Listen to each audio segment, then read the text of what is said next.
Oh, I'm back. I'm back. I'm back.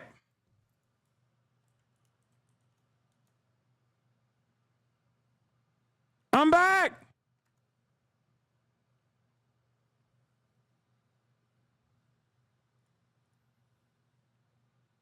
That was weird. I got no dang idea what the hell happened there. Dag nabbit.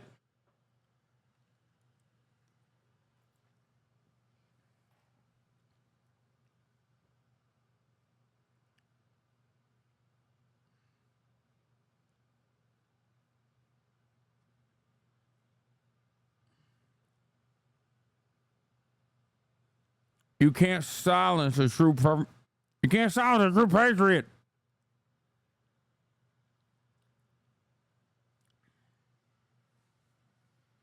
I'm back, and I just wanted to say that I love Israel, and I was wrong to ever say anything that was even remotely mean about the state of Israel.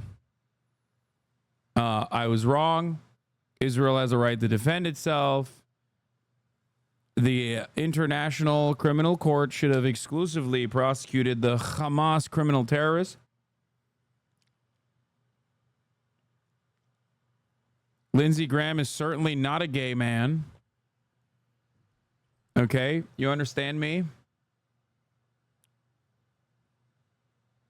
He is a straight man. Straight as an arrow. And my rock. And Israel's greatest defender of all time. All right. Let's move on. Let's get back to this Netanyahu under pressure.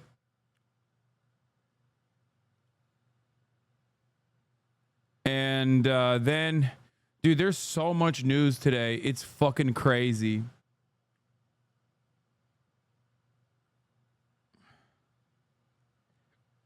We still haven't done P. Diddy. We still haven't done Morehouse. In the Middle East about Israel's plans for Gaza.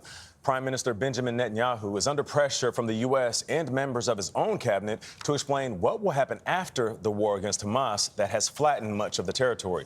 MTS Tayyab is in East Jerusalem. MTS, good morning. Nate, good morning to you. Well, thousands of Israelis are currently marching their way here to Jerusalem to call for a deal for the release of all the hostages still in Gaza and for an end to the war. The rally comes as bitter divisions in Israel's three-member war cabinet spill out into the open. What do you mean we back? Are people for real?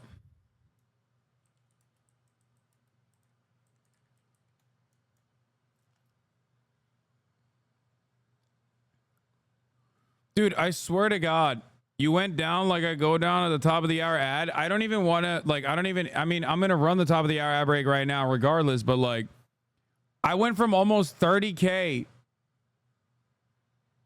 I effed. I went from fucking 30K to 14K. Literally. The stream crashed. It restarted. And it never actually signaled that I was online for people who are watching. I absolutely fucking hate this goddamn platform, dude. I hate Twitch so fucking much. Like, it's ridiculous. Why the fuck do I actually do my goddamn job here? What am I doing? What am I doing? Actually, what am I doing? It's so fucking ridiculous. Like, it doesn't notify the viewers that the stream is live again. So people are just, it doesn't even refresh automatically for the viewers. It literally eliminated the stream and then restarted it on the server side.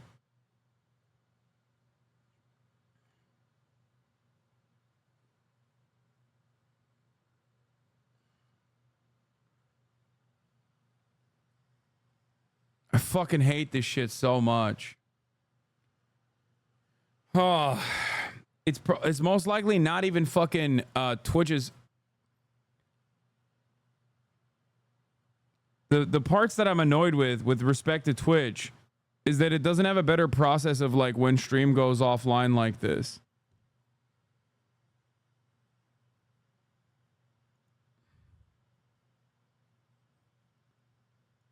Like there's no good way of like managing it.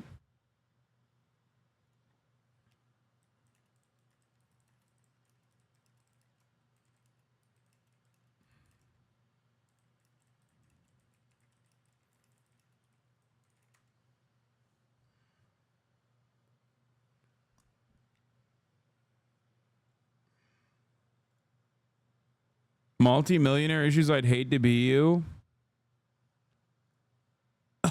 Is on with 10K, yikes.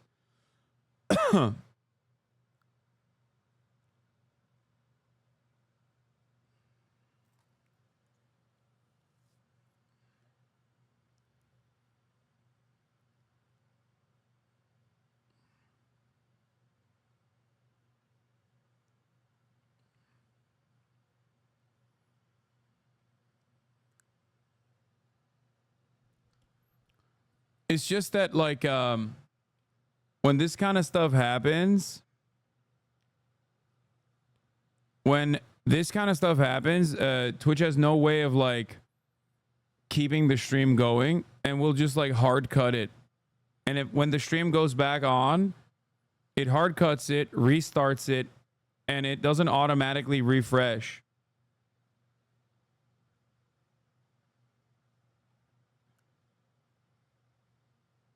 It's very fucking annoying. Let's continue. Benny Gantz is threatening to walk out unless there's a plan to hand over post-war control of Gaza from Israel to what's being described as another acceptable power.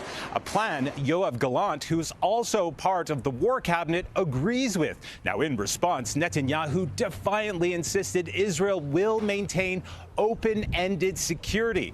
But if his partners do walk out, he could then have to rely on the far-right extremist parties in his government who are calling for the reoccupation of Gaza and the construction of Israeli settlements there. Now, all of this political unrest comes as U.S. National Security Advisor Jake Sullivan met yesterday with Netanyahu following talks in Saudi Arabia.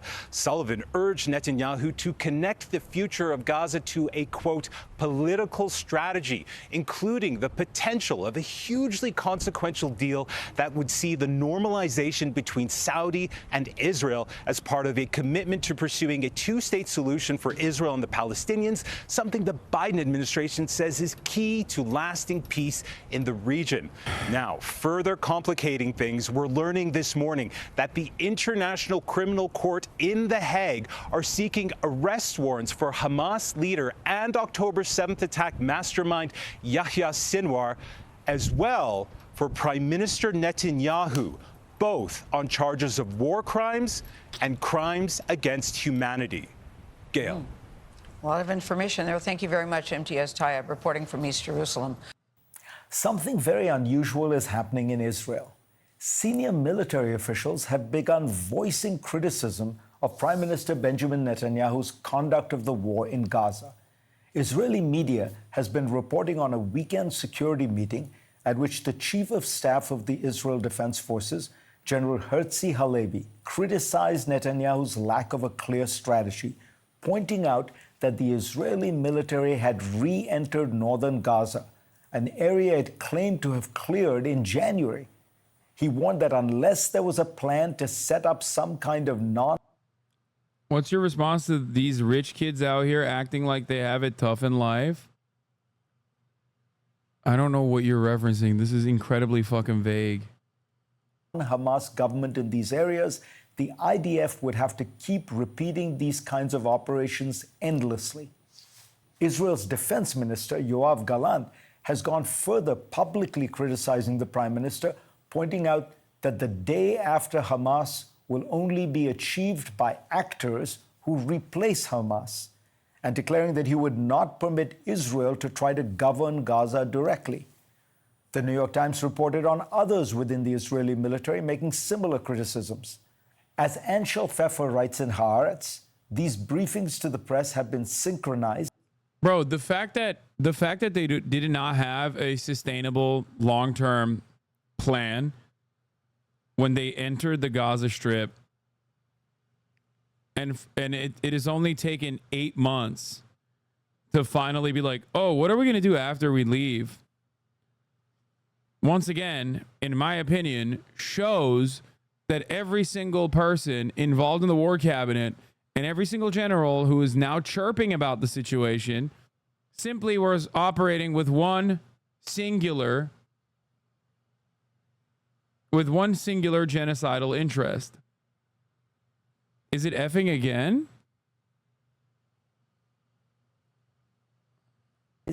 As part as what can only be a coordinated briefing against the prime minister. The reason for these extraordinary dissents at a time of war is that Israeli officials have begun to realize what American officials have been warning them about for months, that without a strategy to create stable governance in Gaza, they will face a continuing insurgency, just as the US did in Afghanistan and Iraq. There is evidence it is already happening. Israeli forces have been forced back into Jabalia twice, and they have returned 3 times to Zaytun. Their recent and controversial raid on the Al-Shifa hospital was the second effort, showing that their initial success was not lasting.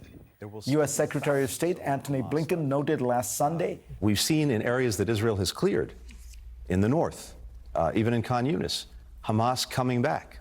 much has been written about whether the Israeli military is being careful or callous in its concern for civilian casualties when conducting its attacks in Gaza. But the larger point has to do with its counterinsurgency strategy itself.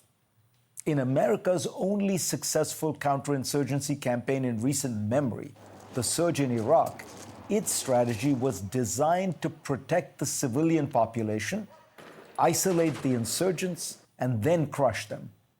To that end, General David Petraeus worked tirelessly with Iraq's Sunnis, the community spawning the insurgency, to win them over, give them a stake in Iraq's government, and thus isolate the insurgents and the militias. He then used lethal force against those militias. This is almost the inverse of Israel's strategy, which has been first and foremost to go after Hamas guns blazing, with very little regard for winning the hearts and minds of Gaza's civilian population. Prime Minister Netanyahu. Occupying forces always care about winning the hearts and minds, totally, just like the Americans did. Netanyahu's argument against post-war plans and operations is that the war isn't over. And in his words, there is no alternative to military. I'm confused. Like, are there people who just think that I'm still offline or something? What's happening?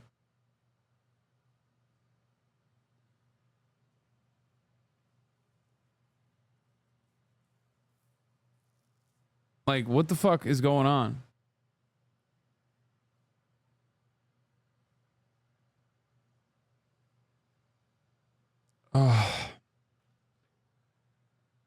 Oh my God.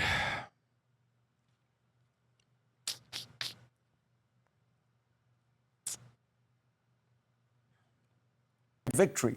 The attempt to bypass it with this or that claim is simply detached from reality. Bibi has repeatedly said that he would continue the war until he achieves total victory, by which he presumably means either a surrender by Hamas or its total eradication.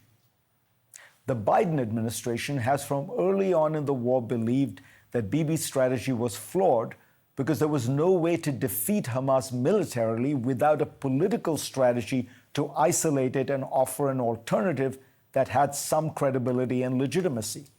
That was why the Biden administration wanted to begin discussions with the Palestinian Authority and a group of Arab states like Egypt and Saudi Arabia to make plans for reconstruction and governance in a non-Hamas Gaza.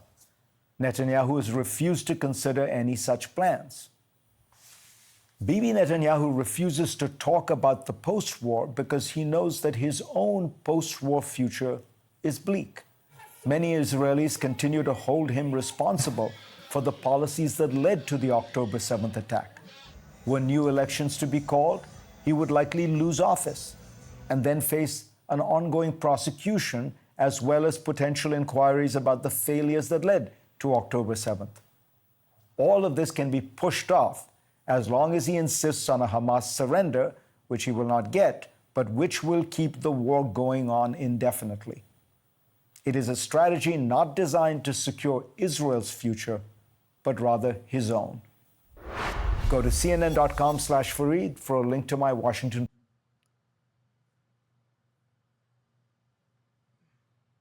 The war in Gaza has become a very tough issue for President Biden's re-election campaign, especially with younger voters and people of color.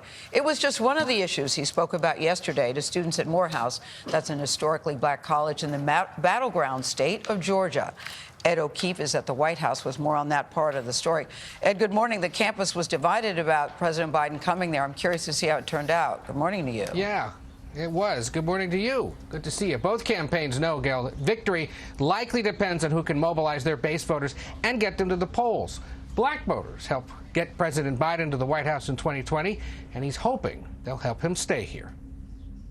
President Biden made his pitch.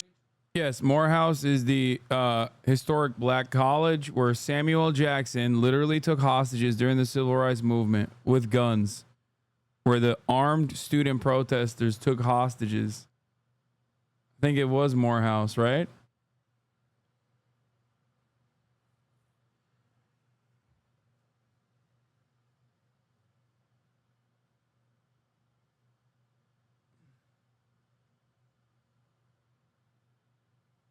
Yes, the Samuel L. Jackson.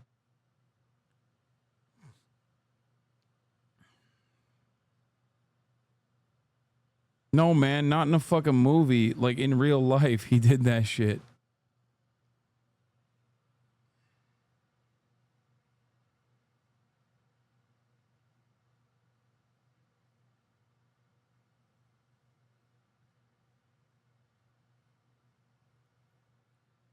Move the frame, please. I am afraid we caught the president in a private moment.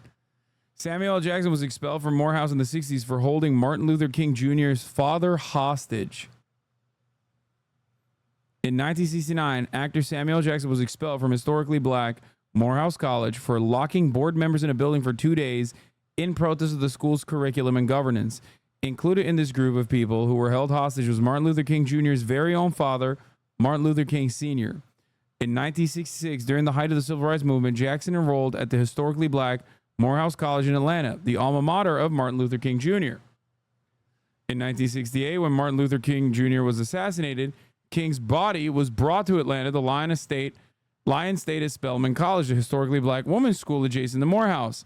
Jackson attended King's funeral as one of the ushers and then flew to Memphis to join an equal rights protest march that changed the way he thought. I was angry about the assassination, but I wasn't shocked by it. I knew that change was going to take something different, not sit-ins, not peaceful coexistence. He stated in an interview with Parade about his reactions to King's death. In 1969, as mentioned before, he and a group of activists and Morehouse students held the college's board of trustees hostage, demanding that changes be made in the curriculum of the school and stating they wanted more blacks on the governing board of the institution. Morehouse eventually gave in and agreed to change, but Jackson was expelled for his actions. That summer, he became connected with people in the Black Power movement, including Stokely Carmichael, H. Rap Brown, and others. I was in a radical faction, Jackson told Parade. We were buying guns, getting ready for armed struggle.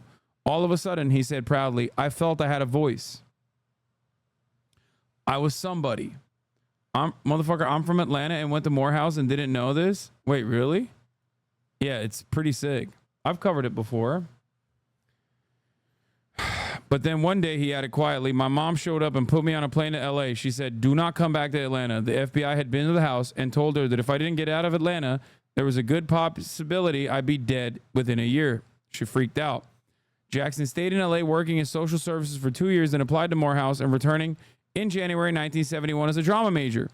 I decided that theater would now be my politics. It could engage people and affect the way they think. It might even change some minds, he told Parade. While doing a student rehearsal for a play, Jackson met Latanya Richardson, a drama major at Spelman, and boom, I knew she was the person for me. Samuel Jackson is ranked as the highest all-time box office star with over $4.572 billion total box office gross an average of 70.3 million per film.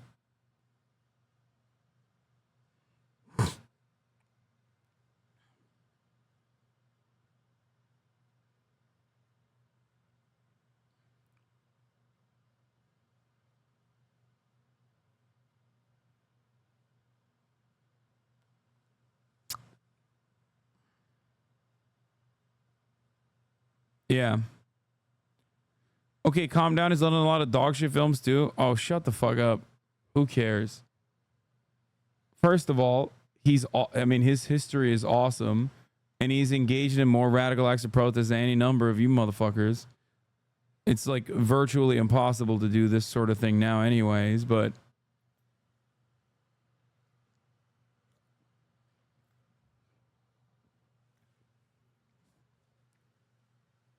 something to consider. Snakes on a Plane was good, actually.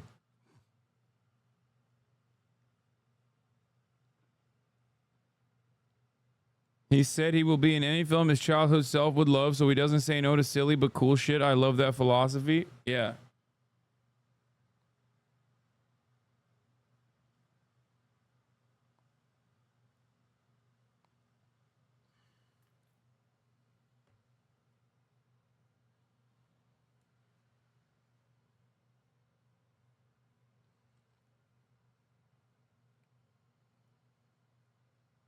Yeah, his name should be Samuel W. Jackson because there is not an L to be found in both his entire body of work and also his actions. Anyway, getting back to Morehouse, though, that very same Morehouse College, Brandon spoke at the commencement at. Let's take a look at what some of the choice words he had for Israel-Palestine. At an NAACP dinner in Detroit Sunday, eager to stop softening support from black voters, he attacked former President Donald Trump's concerns for January 6th rioters. What do you think he would have done on January 6th if black Americans had stormed the Capitol? Trump isn't running to lead America. He's running for revenge. The president needs to raise doubts about Trump as polls show he's losing some black support in Michigan compared to 4 years ago. There's a similar situation in Georgia, where the president delivered the commencement address Sunday at the historically black Morehouse College. We made it. Before taking the stage, the valedictorian had a clear message for the president. It is my stance as a Morehouse man, nay, as a human being. The valedictorian, look at Biden's face, by the way. Guys, please focus on Brandon's face during this speech. The valedictorian's talking about Gaza. To call for an immediate and a permanent ceasefire in the Gaza Strip. While a dozen students and faculty took part in... Bro, he has no idea what this dude just said. Okay?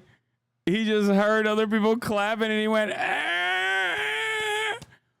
He got the old man face, dude. You know what I'm talking about? When someone's that old and they just their face just kind of does that and it's like all the time.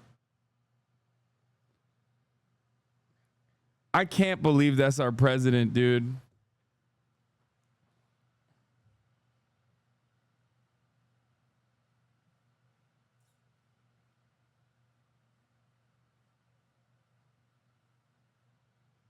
I cannot believe that's our motherfucking president, dog. That's crazy.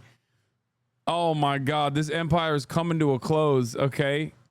God damn. While a dozen students and faculty took part in silent protests, turning their backs to the president in objection to his stance on the Israel-Hamas war. This is one of the hardest, most complicated problems in the world. I support peaceful, nonviolent protest. Your voices should be heard, and I promise you I hear them. In his address, Biden called for an immediate ceasefire, but for some recent graduates like... He also claimed that he is the #1 defender of a two-state solution. And it's just like, what do you say to that in that situation other than like, you know, we can see what you're doing, right? Like, it's just like, do you think we are very stupid? Do you think the entire country is stupid? Like, When I said 2 states, Jack, I meant 2 Israels. Israel 1 and Israel 2. I didn't mean a different kind of state like Palestine. I wasn't thinking that far ahead. Williams Babalola, who spoke with CBS's Nicole Killian, that's not enough. Until we see some actions that match his words, that's when we know his words are sincere. As for Trump, he was also back on the campaign trail, rallying his own base at the NRA convention in Dallas. I think you're a rebellious bunch, but let's be rebellious and vote this time, okay? He's so cute. He's destroying our country. He's a horrible human being, too. And then they go, you know, it's all disinformation. His biggest disinformation, he's a non-athlete, okay? I'm a very good golfer. I really am. Won 29 club championships. That's a lot. 29 club championships. His own clubs. And he can't play. And he said the other day, it's all disinformation. I'll play Trump anytime. I'll give him 3 aside. He's going to give me 3 aside. Did you ever see him swing? He's like this. The guy, I don't believe he can hit a ball 50 yards. I know sports very well, and I know golf very well, and I know good golfers. I can look at a guy take a practice swing before the round starts. I can tell you whether or not he or she can play. This guy has no, and he said, they asked him what his handicap is. I'm a 6.2. You know, 6.2 is a very good player. This is insane. Like, speaking on Joe Biden's golfing capabilities at length, actually psychotic.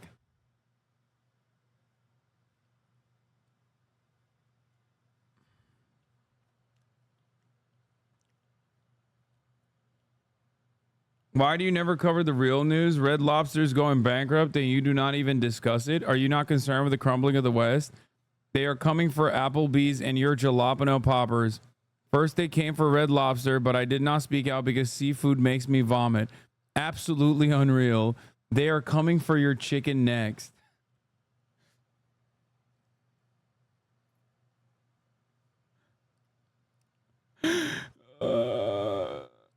No! Not my jalapeno poppers, and certainly not my chicken. You can pry it from my cold dead hands. He's a 6.2. It's got to be that extra little 0.2. You know, like I've never even heard of it. I played only about 40 freaking years. I've never heard of a 6.2. I've heard of a 6. I've heard of a 7. But I've never heard of a 6.2. But he wants to make it like accurate. You know, like in other words, like it exists. He's all about disinformation. Pilots come in. He said, I used to fly a plane. Truckers come in. I used to drive a truck. People come in from Minnesota. I used to live in Minnesota. Right? They love him. He is so full of shit, this guy. Oh, my God. Dude, he is spitting, dude.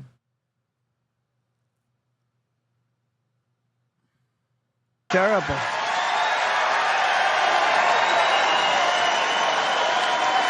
Terrible.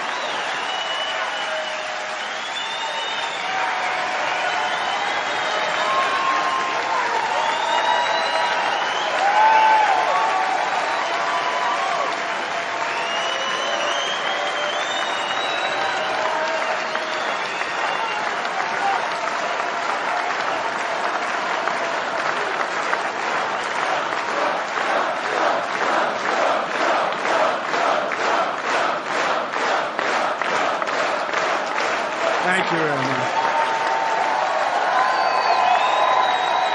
True. God damn, he spat. Tapper presses Crockett. I don't want to fucking cover that. I'm going to lose my mind.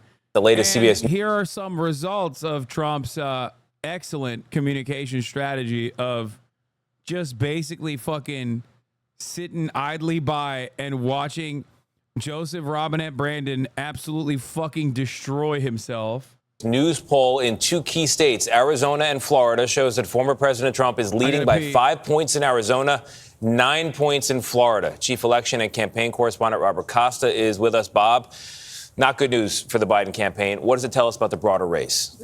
These poll numbers from CBS News are really intriguing. In Arizona, we're looking at the issues of the economy and inflation driving the vote there. 80%. 82% of voters in Arizona, 78%, they say those issues are top of mind. And that's what we're hearing from voters on the campaign trail. But all is not lost for President Biden. When I talk to his campaign and his allies, they look at that third issue in Arizona, the state of democracy, and they say there are many Democrats, independents, and Republicans, those John McCain-style Republicans in Arizona, who may look at President Biden and say he's a more stable choice, even if they're feeling inflationary pain at the same time. Notable in Florida, our CBS News poll also shows the economy and inflation, 80% plus voters are putting them top of the issue. But again, state of democracy, 74% in Florida for many voters. You're looking at right now a complicated race, though, in both states because of abortion rights. Even though the economy is driving how a lot of voters are thinking about these candidates, CBS News polling shows that in both states, Arizona and Florida, 60% plus of voters would vote yes on the constitutional right for an abortion in those respective states. And that's those issues, democracy and abortion rights, you'll hear them a lot from Democrats. And you'll hear talk about the economy, too, a real battle on that front. I always like the democracy issue because Republicans say it's about democracy, too. Both sides are making the same argument, which I always find fascinating. But let's talk about the trial today. Michael Cohen back on the stand for the third day. How do you think he's done so far, and what are you expecting today? He is the key witness for the prosecution, but he faces more cross-examination today from Todd Blanche, the lead attorney for former President Trump. The Trump team expects to wrap up today, so you could see this trial eventually wrap up this week. At the same time, the Trump team is considering whether to call additional expert witnesses to talk about election and campaign finance laws, but the judge has limited what they could really ask on that area. We're also wondering, does Trump take the stand? He said he wanted to take the stand. He told me when I was at Mar-a-Lago he's willing to take the stand. Yes. But a lot of sources close to Trump are telling me he's probably not going to take the stand. Too much risk. And they think at this point they're at a good place. Yeah. All right, Bob Costa, I know you'll be there. I will. We'll talk to you tomorrow. Thanks a lot. Sean Diddy Combs apologizing after the release of an extremely disturbing hotel video obtained by CNN. All right. So Michael Cohen mentioned means you have to play this by law. No, I'm not playing the mea culpa intro. We are gearing to talk about like some other shit. But before we move on from Trump, here's Donald Trump having his own Glitch McConnell moment. In the history of the world.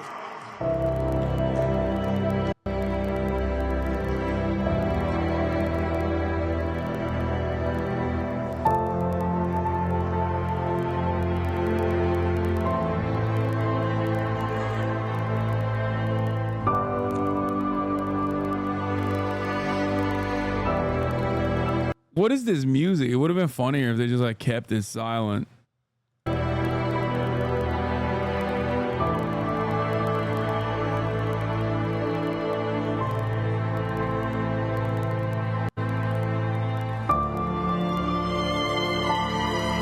now we are a nation in decline.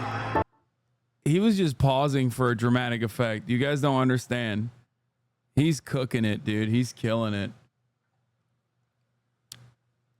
Wait, that music was actually playing?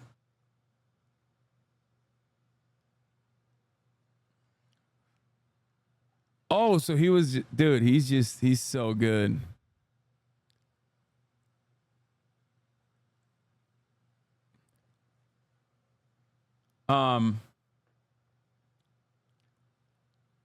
Yeah, we're gonna do Sean P. Diddy Combs, but also I wanted to give a brief note to this before people fucking complain. I just wanna talk about this real quick. I don't even know how the fuck this works. They saw an opportunity. Videos are biased AF. Ask Hasan instead. They saw an opportunity. Videos are biased AF. Ask Hasan instead. Brother, don't be honest with you, dude. Don't be ask Hasan for a lot of shit. Brother, recently Hasan's thing has been fucking radicalized, brother. Hasan's take has been radicalized, brother. Apparently, XQC thinks that I have recently become radicalized, brother. Dude. This comes from a bottom of my heart, okay? Dude. Wait, this comes from a what? Bottom of my heart, okay? Dude. Comes from a bottom of my heart, okay? Okay, I don't even know what that word means. What is he saying? Oh, bottom of his heart? This comes from the bottom of my heart. This comes from the bottom of my heart, okay? Dude, I don't mind Hasan. You guys know that 100%.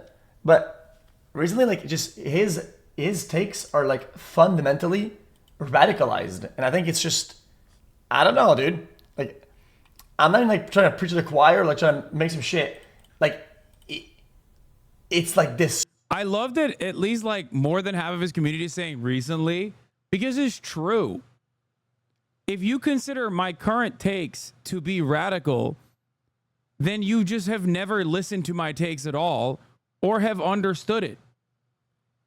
With certain exceptions that I openly admit, most of my takes, especially on foreign policy and stuff, are identical to the past decade of public sentiments that I've expressed on the causes that I advocate for.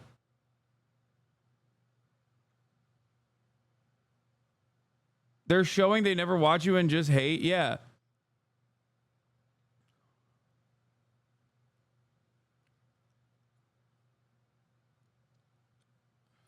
Destructive. It's insane. I think Hasan the terrorist bomb. No, Hasan is never wrong. That's odd. That's all. And the fact that the pulled the ripcord. I dislike Hasan. At least some people are like, all roads lead to Hasan, making fun of him for being crazy. But yeah, my opinions are, I don't think radical at all. I think that it spells that. I think that the fact that people consider what I have to say to be radical, or at least can so easily be negatively polarized against what I have to say and considered to be radical, like, for example, genocide is bad, or white people should not say the N-word, or America should stop giving Israel unlimited billions of dollars so that Israel can keep killing brown children and instead use that money on things like housing homeless people, building new housing so that the housing prices could be adjusted and would no longer make more homeless people, healthcare, free college education. Like, if these concepts are considered radical, these are things that I've been advocating for unconditionally for the past 10 years now. If that is considered fucking radical, I don't know. I mean, I think that we are just a really deeply ill society. I consider the current state of affairs to be radical. You're spiraling, sad to see. Yeah. I saw a take online saying you supported the Uyghur camps. The first video in a Google search was you saying the exact opposite. Yes. Virtually everything that you hear about what I have to say, as long as, like, if it smells a little weird to you, if you, for example, hear someone be like, Hasan denies the Armenian genocide, never have, never will, you will only find the exact opposite online. But it doesn't matter, because if enough people say that I do, then I might as well. You know what I mean? Same with Uyghur camps. Same with, like, I saw people in chirping about the fucking Hong Kong protests and shit. Same with everything. Someone literally said you were pro-rape of rich women. Yeah, that's another insane narrative. It's just ridiculous.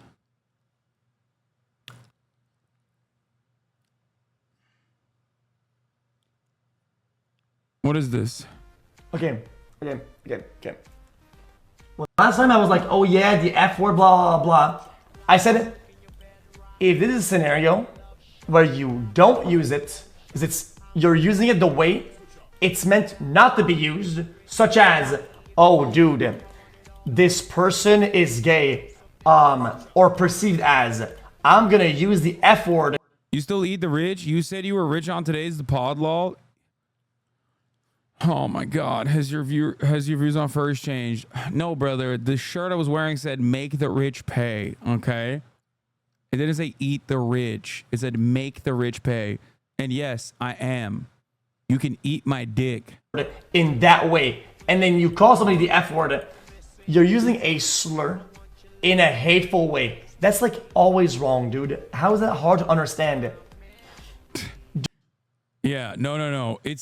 He wasn't using this in a hateful way. You guys don't understand. White people, when they say the N-word, it's not always hateful. Like here, he's saying it in a loving way. In a way that, and in a way that is ethical, I would say. Do you feel? I think his opinion on this matter has changed.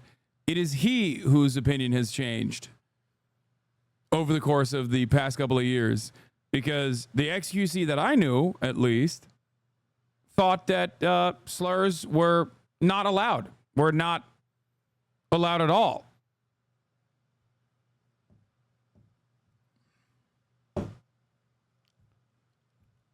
Bro, come on. He tactically deployed the N-word to dominate you in the marketplace of ideas. I can't tell if you're joking. I'm so autistic. No, I'm not joking when I say... I'm not joking when I say that, personally, I don't think XQC still to this day says the N-word. I don't think he says it at all. And he would not allow it in his chat either. But right now, he's making an argument that he himself does not correspond to. If you actually believe this, then why don't you say it? Say the N-word then, but in a non-hateful manner. Why won't you say it? Why are you simply saying the N-word instead of reading it out loud?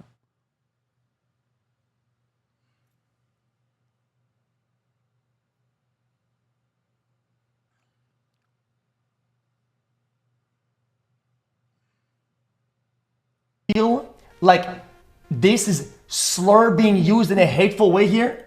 Is this what you perceive? Is this what your brain perceives as this is a slur being used in a hateful way against black people?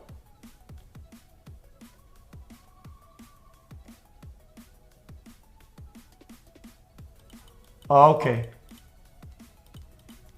Even his chest like didn't say it.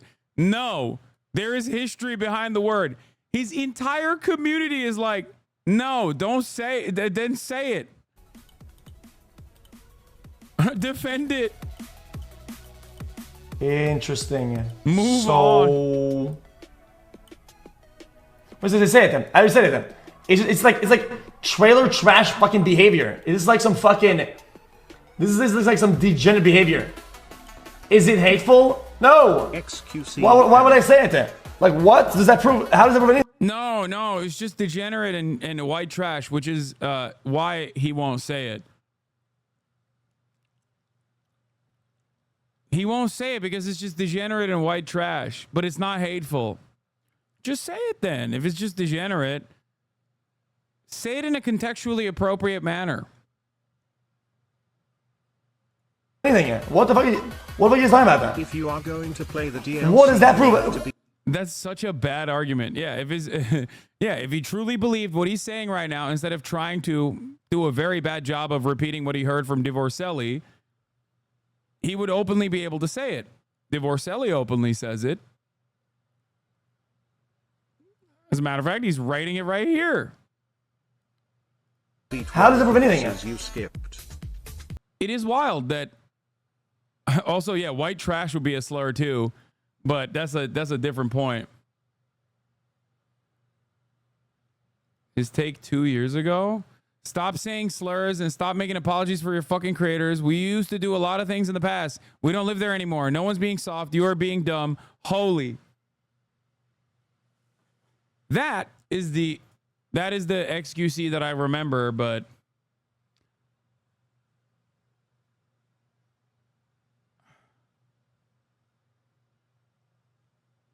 he thinks the C word is a slur, and in your eyes, in his eyes, you're a hypocrite. So any other slurs is fair game. I wish people understood that the C word is not an oppressive fucking word. It's actually the opposite. Why won't XQC say the N-word in a loving way if he truly believes that you can say the N-word in a non-contentious, non-slur kind of way as a white guy? Like what? 100% Elden Ring X. Guys, that's like saying it. Guys, I don't think that this drug. Someone in the chat said, pull it.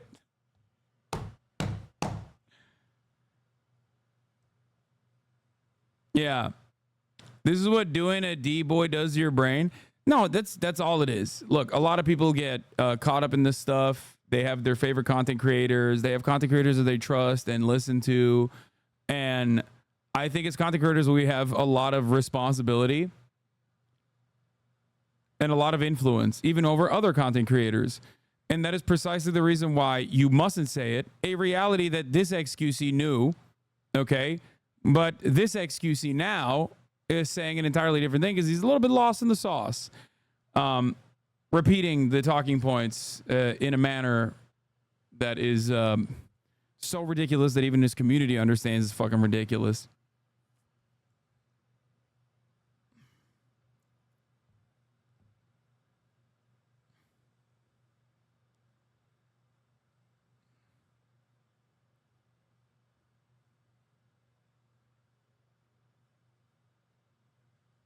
Please stop using the term content creator. Drug is harmful. Okay, then smoke it. Okay, then smoke it then, bro. No. Like, what? And then what is this? No.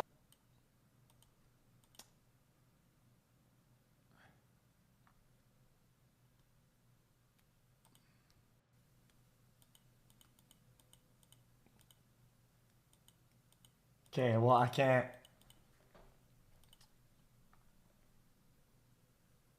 Hello? Okay, I mean, that's fucking rented.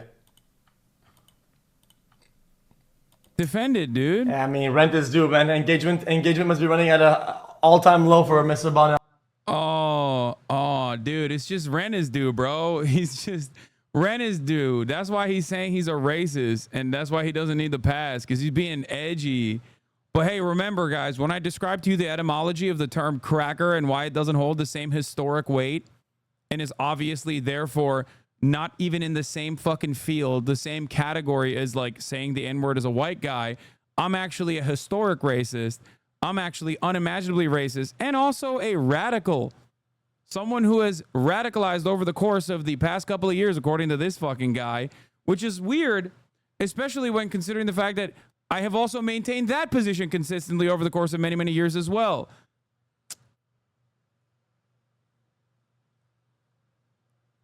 Just an interesting situation there.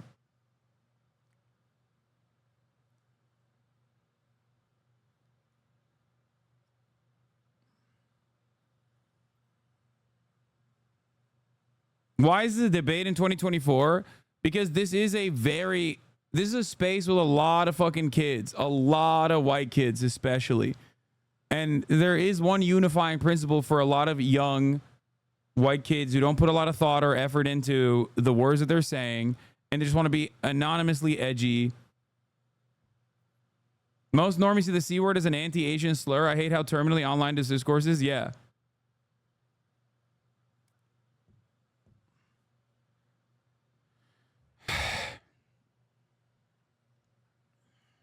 Saying someone has a cracker take is racist.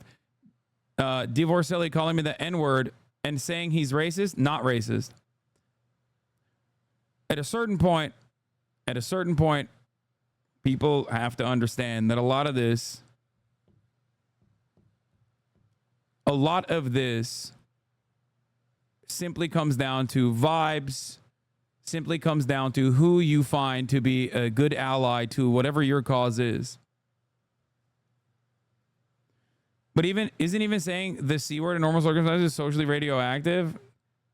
Most people would probably laugh at you or laugh with you, depending on who you are around, if you were to use the term cracker seriously. No. If that was such a genuine issue, if that was such a genuine problem, then people wouldn't be fucking calling themselves crackers, okay? And before you say, well, black people called themselves the N-word and one another the N-word, yes. And ultimately, there is still a difference, no matter how hard you try to debate, between the N-word, which you won't say, and the word cracker, which you will easily. The major role here is historic and ongoing contemporary violence associated with the word. It is a catch-all term to dehumanize black people.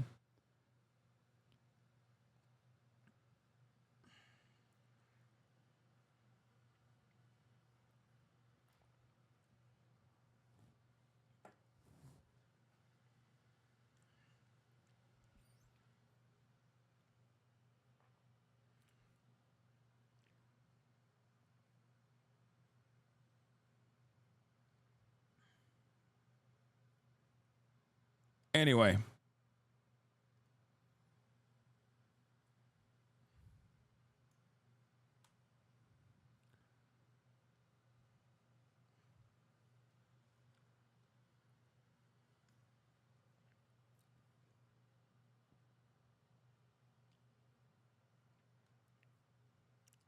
But once again,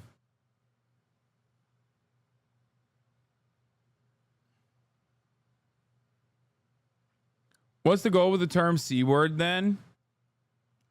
I think it's a way to spell privilege. That's it. Like when Morgan, who herself is white, did not call Ludwig a cracker, but instead said Ludwig had a cracker-ass take. Now, you might disagree with her assessment of the situation, okay?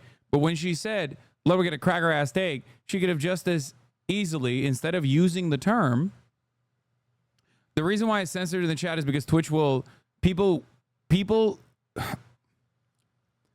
sit in this chat 24/7 and will literally report you, and you will get banned. Because Twitch is fucking stupid. That is why the word is banned. Not because the word is inappropriate to say or something like that.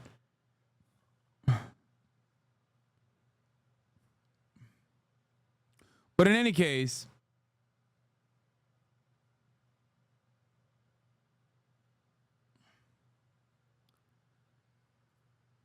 the fact that a sometimes 300 viewer Twitch streamer on this platform has gotten literally straight up like a 2-week long conquest of people calling her the worst shit possible, including but not limited to Tectone, saying that Morgan looks like Jabba the Hutt while Tectone looks the way that he looks, which is fucking insane. It's like Marjorie Taylor Greene talking shit about other people's appearances. It's like, have you seen the mirror? Like, what the fuck are we doing here? The fact that this discourse is still continuing while the discourse surrounding a white guy saying the N-word is seemingly so inoffensive that it never makes it to these very same subreddits should give you a better understanding of how these subreddits operate.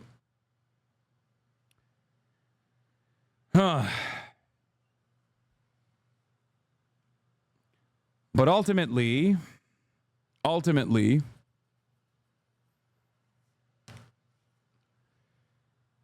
don't know what the fuck we're doing at this point. Like, I genuinely don't know what the fuck's happening. I feel like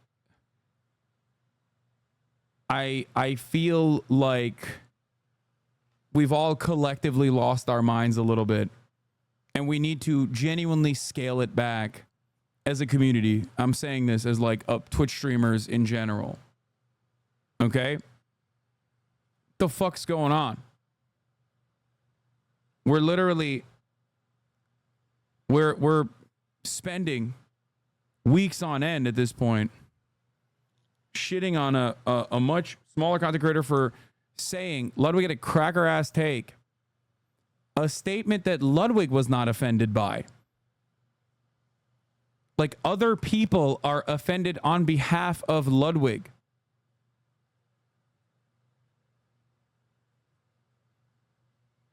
And they're more offended. You have to look at what people are more upset about.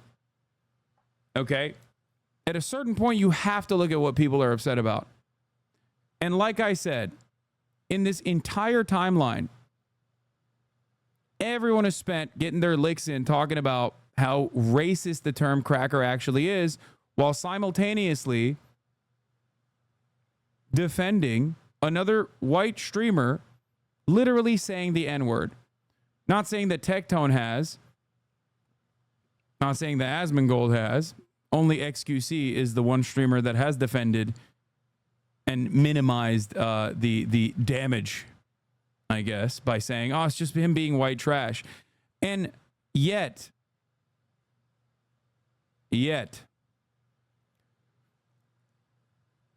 for some weird reason, like I said, it's not as significant or as problematic for people, it seems, for a white guy to say the N-word, a much larger content creator, by the way, than Frogan saying that Ludwig had a privileged take by using the term cracker, because that's what the substitute there was.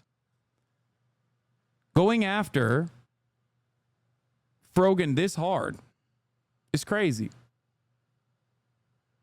X had more heat for you when he said you're radical now. I know. My opinions over the course of many, many years have not changed.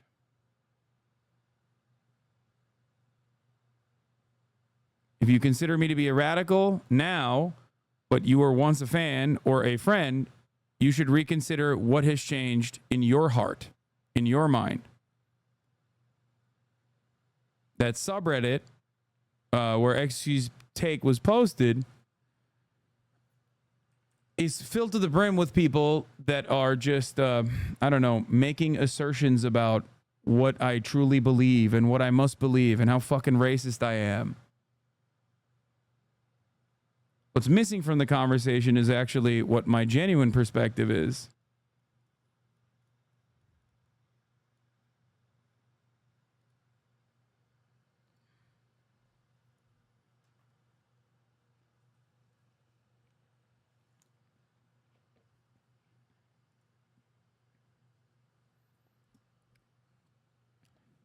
Like this. People still do this.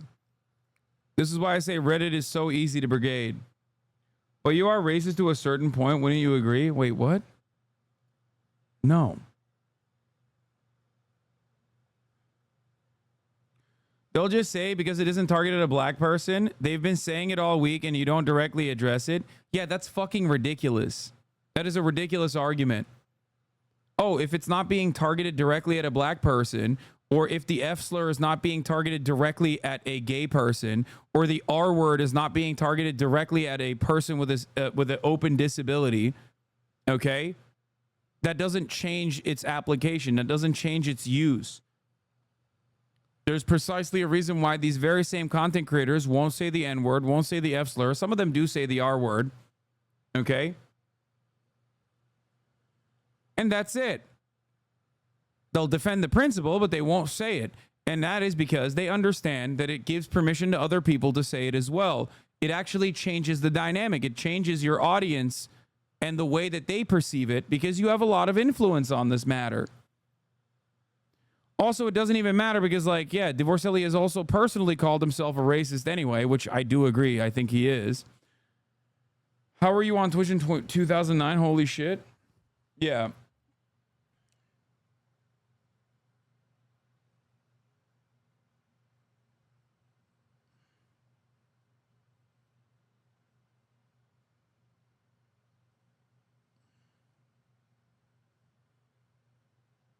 But yeah, look at this.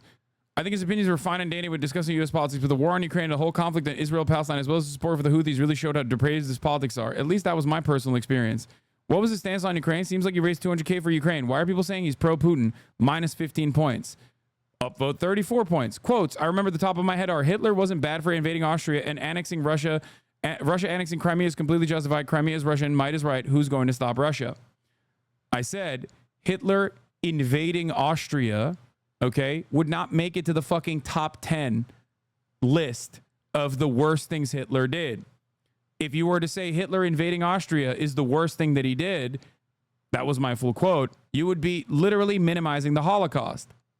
But because I'm not a fucking debate pervert who argues on bullshit straw men, I don't say that as a counter to people like, oh, why are you minimizing the fucking Holocaust? Do you think the Holocaust didn't happen? That you are talking about Hitler's invasion of Austria?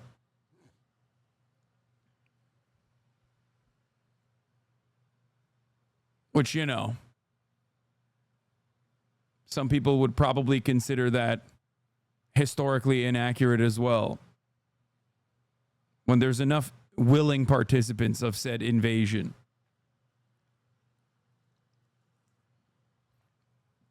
Within the ranks of the country that you're invading. No disrespect. Austria now is a wonderful place. But in 1938, 99.7% of Austrians voted in a plebiscite to join the German Reich. But for decades following the war, the national consensus was that Austria, through an unwanted Anschluss annexation, had been Hitler's first victim.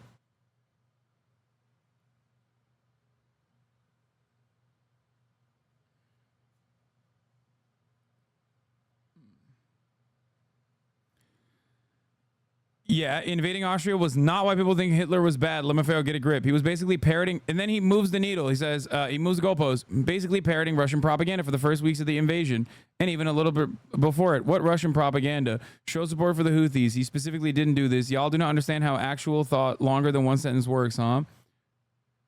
People being actually exposed to the insane things he says. Makes sense why Destiny calls him unironically evil.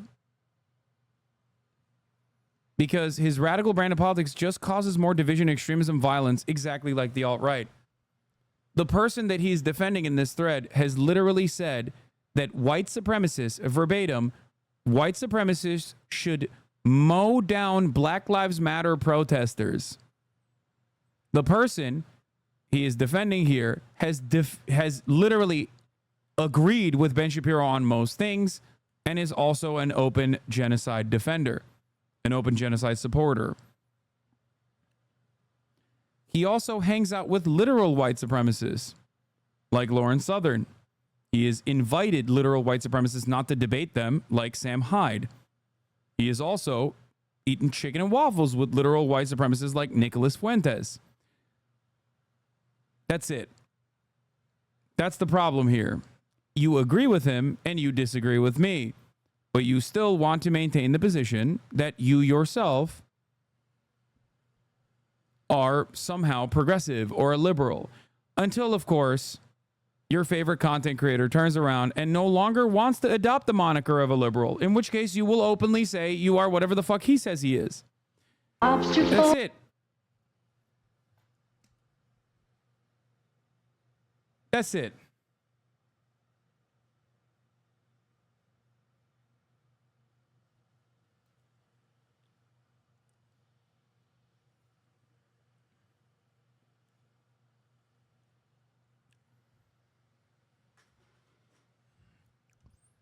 Also, at the time, he banned a shit ton of people in his community because they were like, hey, what the fuck are you doing? This guy's a Nazi.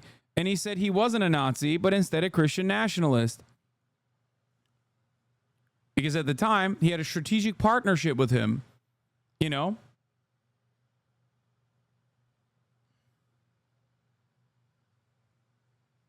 Yeah.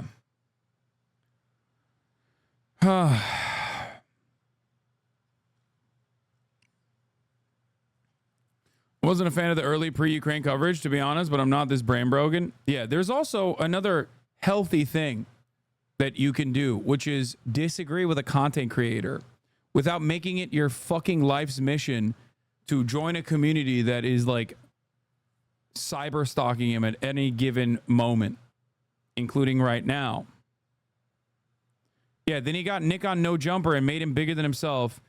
One of the biggest useful idiots for the Nazi movement in America, modern Nazi movement in America.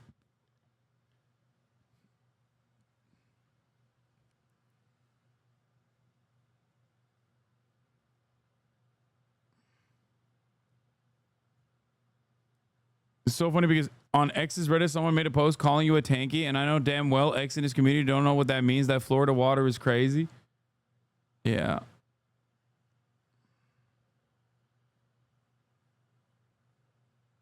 Yes, there will be Batman gaming tonight. Just like there will be a top of the hour ad break right now. I'd say he's a useful idiot for Nazis, but he seems genuinely apathetic to Nazism in America. I think that at any given moment, his opinion on any kind of political ideology revolves around whether it is going to help him out or not. That's it. I think a lot of your fans of yours that left after Russia-Israel coverage joined communities like these. Yes. And it would be fine if they just simply had a disagreement and misunderstood my position, maintained their opinion that I was like bad or whatever. But it's not healthy nor fine when they go down this fucking rabbit hole and start like literally defending things like white people saying the N-word. You know what I mean? It's just, how do you not notice that you're completely captive at that point? You've lost your own whatever semblance of like moral compass you had.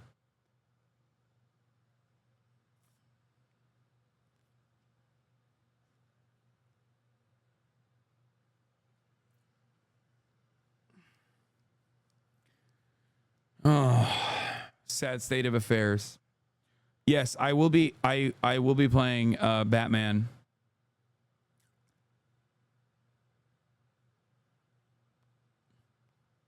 What's insane about your position was pretty moderate about Ukraine. You just weren't sucking the State Department's dick. Yeah, it doesn't matter. What's funny is you make fun of anarchists and even disagree with you, yet I don't see most of them making it their life mission to hate you. Yes, because ultimately real anarchists are not fucking right-wing psychopaths. That's the major difference. The biggest disagreement that I have with other communities that spend a fucking insane amount of time being like, you're bad, you're wrong, you're bad, you're wrong, is literally that they just disagree with my worldview. But in a lot of the spaces that they operate in, they can't openly be antagonistic to certain qualities, certain values, certain things, and also maintain the liberalism veneer. So they have to run around and dance around the subject. It's the same principle behind why Tim Pool still maintains the posture that he's a fucking liberal sometimes. Okay? That's it. That's it.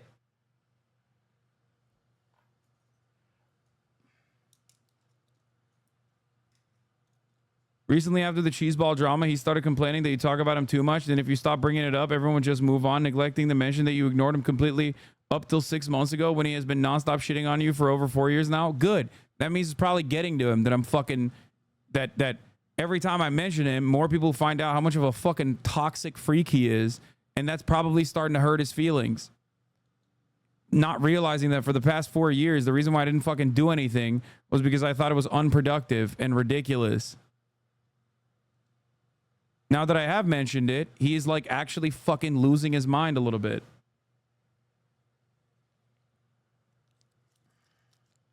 Yeah, when I don't talk about him, I'm purposely avoiding him. When I do talk about him, I'm obsessed. Or on a downturn. Yeah.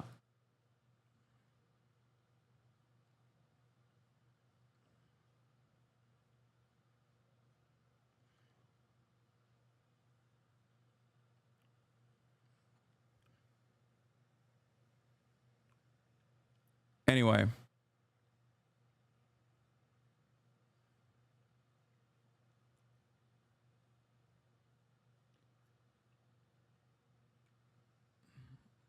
It is pretty funny, though, when his fan base still comes in here and goes, Lamau, you keep talking about him. I don't give a shit about the Red Lobster situation. Let's get to Sean P. Diddy Combs apologizing for a video showing alleged assault of ex-girlfriend. Sean Diddy Combs apologizing after the release of an extremely disturbing hotel video obtained by CNN showing him assaulting a former girlfriend. Dan Abrams is standing by. But first, Janae Norman with the details for us. Good morning, Janae. Robin, good morning to you. Extremely disturbing video. So for some context, Cassie was a young up-and-comer when she met Diddy. They dated for more than a decade. Last November, her lawsuit alleging sexual and physical violence and abuse. His lawyer, accusing Cassie of blackmail, called the allegations baseless and outrageous lies. Diddy himself said he didn't, quote, do any of the awful things alleged. After the release of this new surveillance video, now that's changed. Truly sorry. Where is he? Where is Diddy? I saw online someone posting saying he looks like he's in an unextraditable area. Here is Diddy live from somewhere seemingly unextraditable. I don't know if he's left America or not.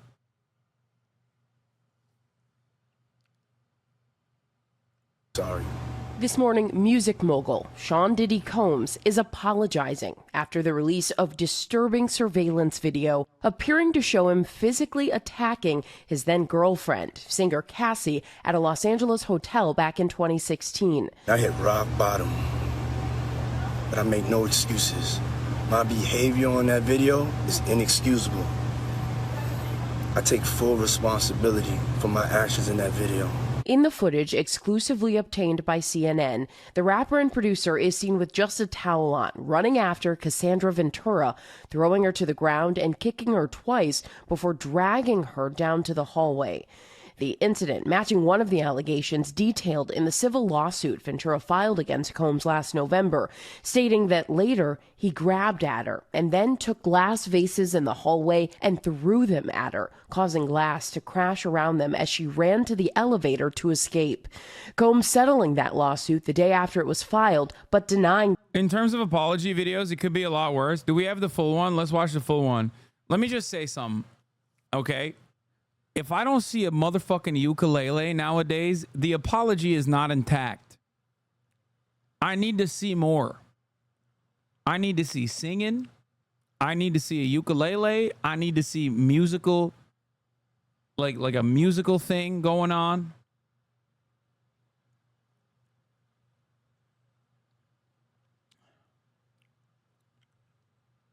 Where is the full one? I want to see the full one.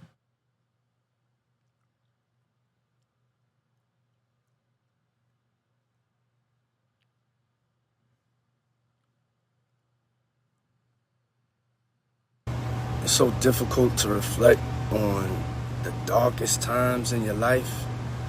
Sometimes you gotta do that. I was fucked up.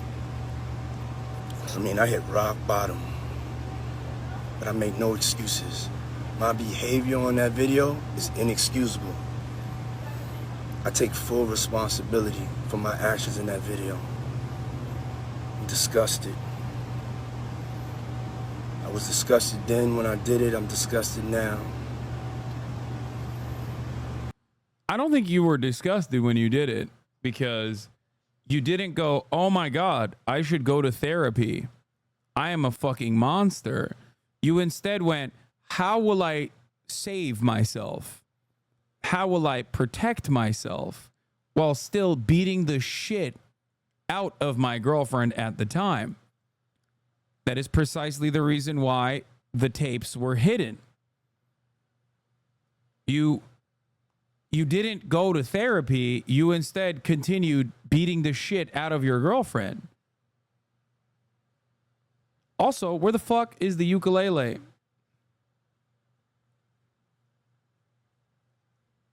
You also did claim that you didn't do any of the stuff in the court case. So, and that was like a couple months ago. So what the fuck do you mean? I was in rock bottom.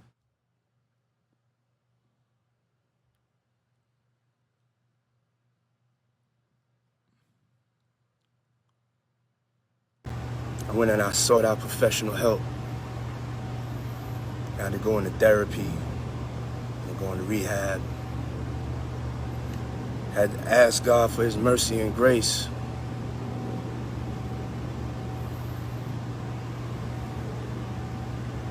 I'm so sorry. But I'm committed to be a better man each and every day. I'm not asking for forgiveness. I'm truly sorry. Dr. Umar claims that he's going to go the God route and become like a televangelist. And Dr. Umar is never wrong. Bullshit. There's absolutely nothing genuine about that apology Diddy just dropped. Even after Diddy settled Cassie's lawsuit, he was still denying the allegations and insisting folk were lying on his character, but now we're supposed to buy that he's been taking ownership over it. Yeah. Bullshit. About Diddy's apology to Cassie is that even after Diddy settled the lawsuit with her, he still put out a statement denying all the allegations, right? Like, how is he not in jail? It's called statute of limitations. It's also called being super fucking rich and powerful. It's also called making sure that your victim is a black woman. So in that case, like, you know, justice will rarely ever get served anyway. He hit the full Monty, the R. Kelly, if you will. And that is precisely the combination of those three different fucking factors led him to not withstand any sort of like legal scrutiny. you're like, oh, I'm sorry for this on this video. Like, are we going to talk about when you put out a whole statement about how lying on your character? Like, all these vicious lies to disparage you. Meanwhile, here you are in 4K doing this. So what are you talking about? Well, you so sorry, you working to be a better man. No, you're not working to be a better man, because just the other day, according to you, you were already a good man and everybody was lying on you and attacking your character. So what is this? What is this? What is this? The thing that's so full. Yeah, it's bullshit. Anyway, let's continue. The claims. Ventura's lawyers blasting Combs' apology, telling ABC News Combs' most recent statement is more about himself than the many people he's hurt, adding he was only compelled to apologize once his repeated denials were proven false, shows his pathetic desperation, and no one will be swayed by his disingenuous words. I gotta move on. The Los Angeles District Attorney announcing over the weekend that they are aware of the video, but cannot prosecute the 54-year-old. Because the assault that we saw on video happened in 2016, the statute of limitation has passed.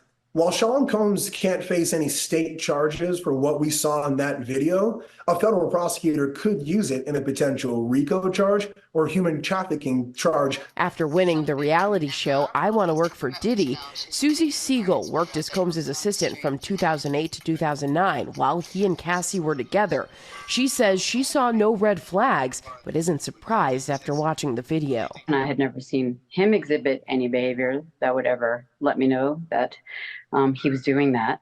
However, I had some feelings about who he was as a person. It was nothing overt. It's more just like the vibes were off with him. It was all about the business. People were just objects. This as Combs finds himself the subject of a federal human trafficking investigation. In March, Homeland Security simultaneously raiding his Los Angeles and Miami Beach homes, seizing multiple electronic devices. Ex-girlfriend Misa Hilton, with whom Combs shares a son, posting this video, edited and sped up, showing heavily armed agents moving into his LA estate. Combs' attorney calling the raids a, quote, witch hunt. No federal charges have been brought. Can't nobody take my pride. Can't nobody hold me down. The hip-hop star currently faces 4 separate civil lawsuits for alleged sexual misconduct and other illegal activity.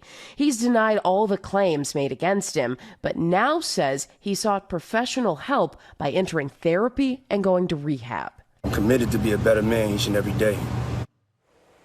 So many pointing out the timing of this apology from Diddy, but also really picking apart his words, saying that he never said Cassie's name or apologized directly to her. Robin. Many did notice that, Janae. Thank you. We're going to bring in our ABC News chief legal analyst Dan Abrams. Any way around the statute of limitations? No. As a technical state law matter, the statute of limitations is pretty clear. But as Brian was talking about in that piece there are potentially other ways this could come into play. Number one, it could come into play in... I saw a funny-ass video the other day where someone said Diddy was the only black billionaire that we, the black community, didn't celebrate. I thought about that shit so hard, and I have never heard nor seen any other black person praise Diddy. It's actually very interesting. Like, there are people who defend R. Kelly. There are people who defend Chris Brown. There are people who defend any matter of different black celebrities. But I would say, Kanye, I wouldn't say Kanye. I don't think, no. I don't think, I mean, I can't speak for all black people, but Obviously, but I don't think Kanye is as celebrated by the black community. I think there's a lot of people.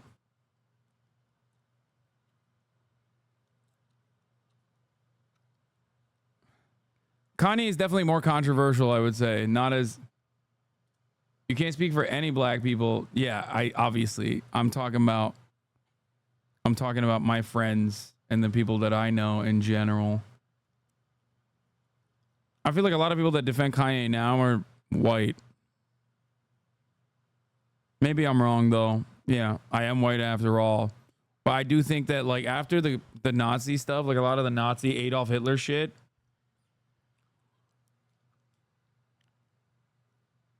I think that a lot of people that like were defending Kanye are mostly just, I think you're wrong on that, maybe.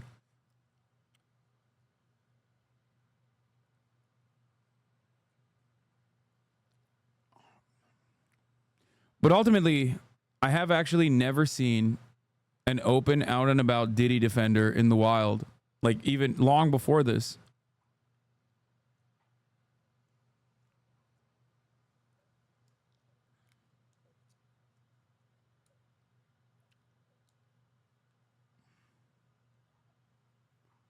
I think part of it is because he's just bad at music.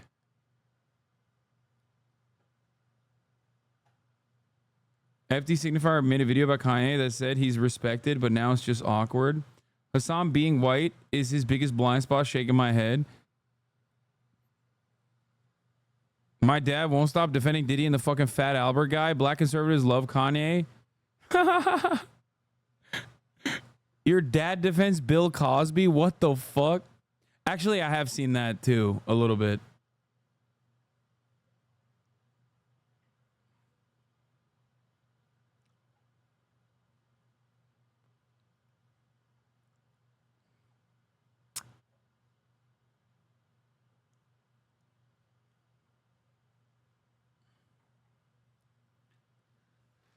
In my experience, most of the Kanye West defense I see nowadays is mostly from white kids online, like white teenagers online.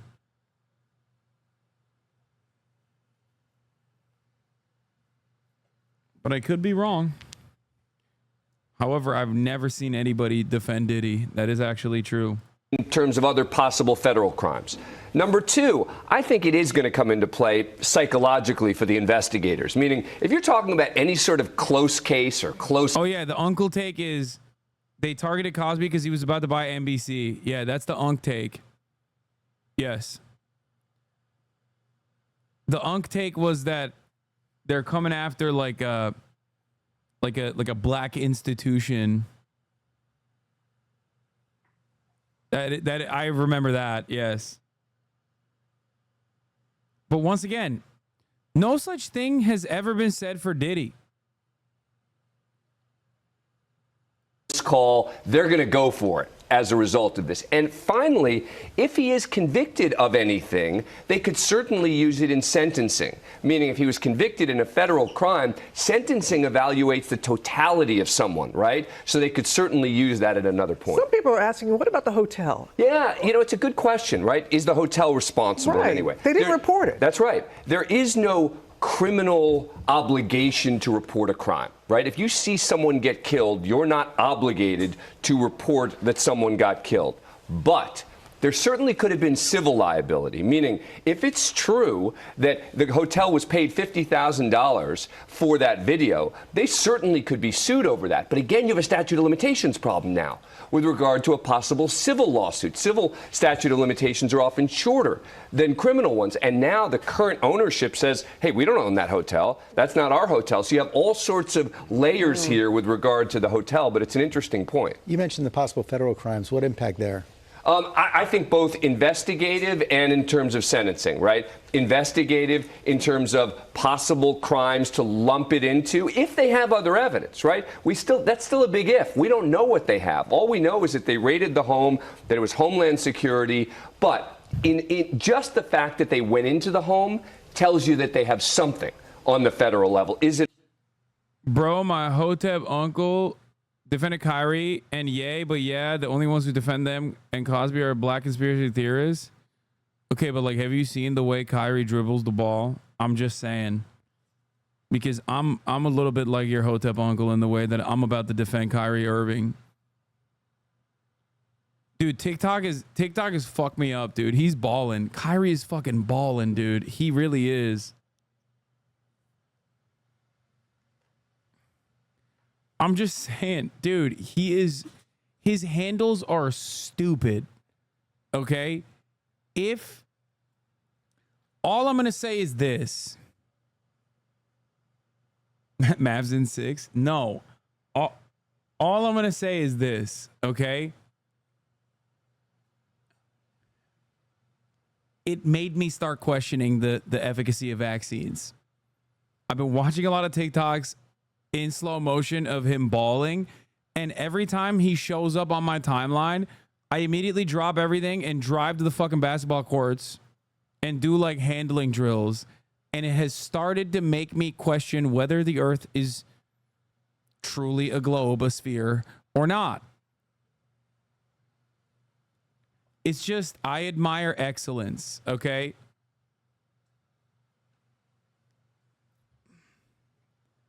So you are getting radicalized? Yeah.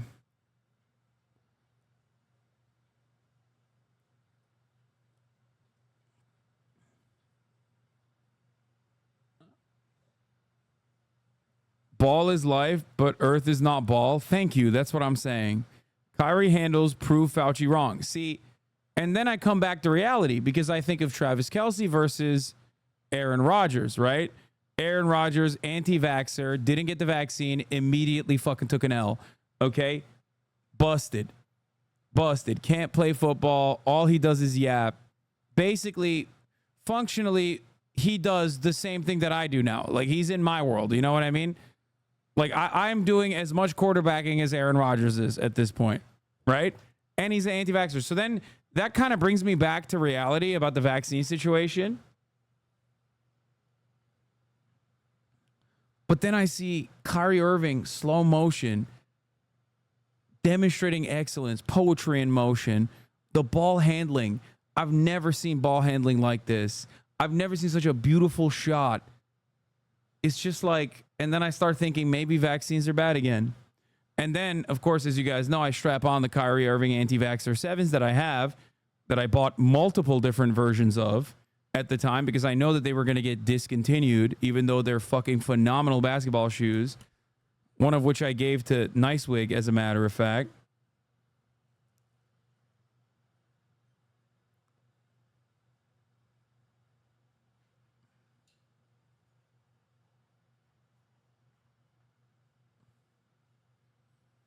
Anyway. Is it enough to charge? We'll see. What about the outstanding civil cases against him? Yeah, exactly. Good point, right? That's the one place where there's open questions. There are all these other civil lawsuits, and I promise you they will try. Come up on a minute remaining, and they're putting Curry in the pick and roll, trying to get him on Irving. Kyrie Irving's clutch three-pointer Cavaliers versus Warriors game. Game 7, June 19th, 2016 NBA Finals. Irving and Curry, one-on-one. Irving puts it up. It's good. Kyrie. You can't do that. You can't do that. Where's the defense? Where's the defense? You'll just get fucking... I mean, look at that. One-on-one. Irving puts it up. You don't know ball, lol? Yeah, okay. That was 15 years ago. He's washed now. Honestly, I don't think he's washed now. He's still a phenomenal ball handler.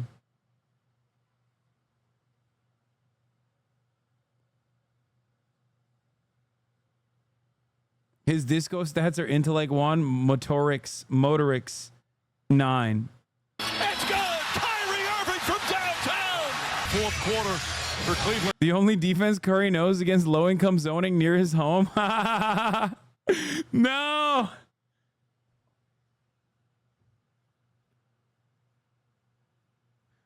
See, that's what happens. His defense was too busy calculating the curve of the earth. And that is a hang up.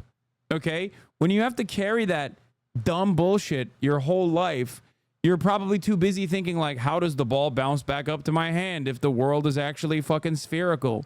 You know what I mean? Meanwhile, Kyrie doesn't think about that sort of thing because he takes it for granted that the earth is flat. And therefore, that's the reason why he's got such great ball handling.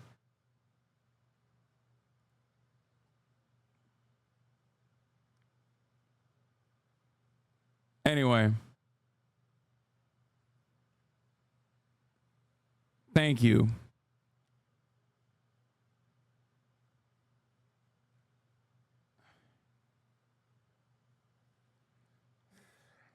If you don't stop saying these words in which I don't understand, I will unsub. Don't talk shit about Kyrie. He winning this year. I don't give a fuck. I just keep catching myself watching slow motion videos of him. And his level of skill is insane, okay? His level of ball handling is literally out of this fucking world. It's unimaginable. It's unacceptable. He's so goddamn good. I don't give a shit. All right, let's watch this funny clip. As a Jew in the world, how am I supposed to walk the street? I do find it really funny that this is literally the cheese lady. This is the lady who got addicted to cheese. Stephen A. Smith did a comparison between LeBron. LM_Prex, P-R-E-X, that's right, at 6'7", 269 pounds. Do you think, was it Mewtwo? Is that how you pronounce his name, Mewtwo? Yep. Mewtwo could beat LeBron in a game to 21. Mewtwo. 6'7", 269 pounds. One-on-one. Right here, you know, well, he's shorter than LeBron, but he weighs more, you know. Well, it says here, I don't know, abilities, pressure, unnerved, hidden ability. All right, so he's got composure, psychic, yeah. He can anticipate moves and stuff like that. Yeah, maybe he could pull it off. I mean, from the looks of me, he might scare LeBron.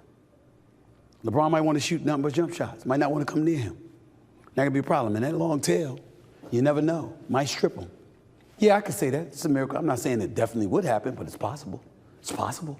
Let's go with that. What is going on, dude? The level of seriousness in which he tackles this deeply unserious issue makes me feel like I'm... Like I am not supposed to see that. It's like an AI video. All right.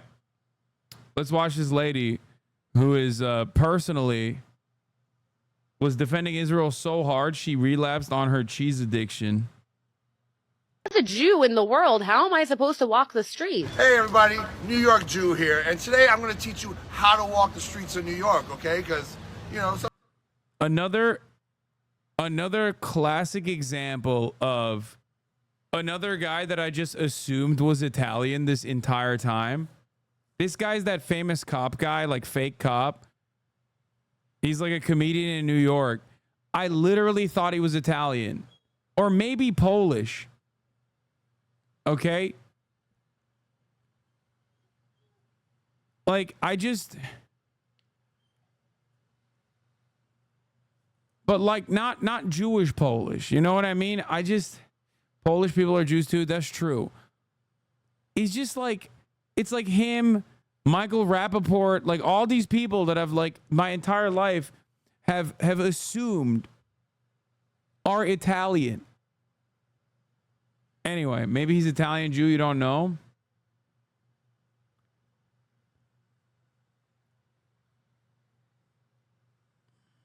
All right, let's continue. Some of you might not be feeling safe. So what you gotta do, in case you forgot, you take your right leg and you walk forward like that. Then you take your left leg and move like that. And then we're walking. Here, walk with me, walk with me. Let's go try this out. All right, today we are in Little Palestine. As you can see, I'm walking around just fine, all right? I'm around tons of Palestinian people, and clearly as a Jew, so it's all love here. It's all peace and love. What up, baby? What's going on? Assalamu alaikum, man. You doing a video right now? Yeah, doing a video. Yeah, just showing them that's all love out here. That, you know, there's always love for Jews and Palestinians. We don't mess with Zionists. It's a big difference. You want to get some shawarma? Hell yeah, let's do it, baby. Free Palestine all day.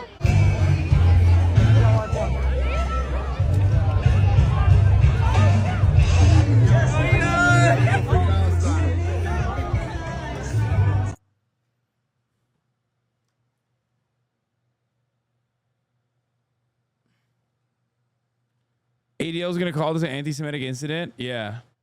Many such cases.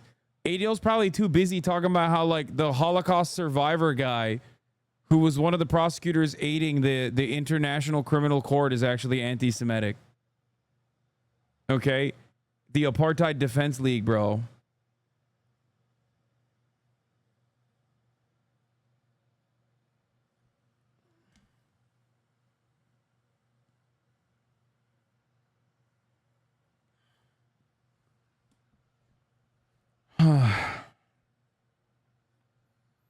Texas Maverick Cowboy branding is so funny when you realize they have more laws mandating that you worship Israel than any other state in the country. Well, this will be our official record recording here. You're welcome to it. So the executive order states that language such as from the river to the sea is considered anti-Semitic speech. And so we're asking for folks to refrain from that because we are required to enforce that is not language that's and enforcement is by means of expulsion? No. Okay. I ask you all not to use that language. Yes. And we ask that you all comply with that. If you do not, we explain it 2 more times. And then if you continue to not comply with that, we will refer you over to the law enforcement agencies that are in our area. Good. Thank you. So we would greatly appreciate that you comply. All right. Thank you. Welcome to Texas. We will fucking send the cops if you say you don't like Israel. Please.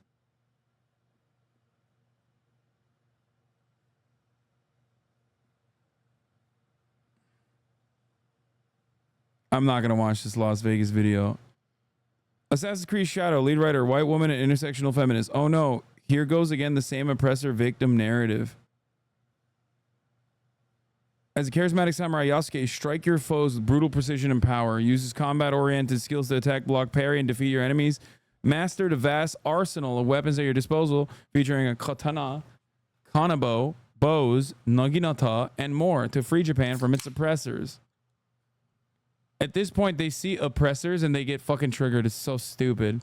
Oppressors in the Assassin's Creed game usually refers to the Templars you fight that control a lot of the governments in the game. Been like this is the first game you'd know if you actually played one, says Mutahar.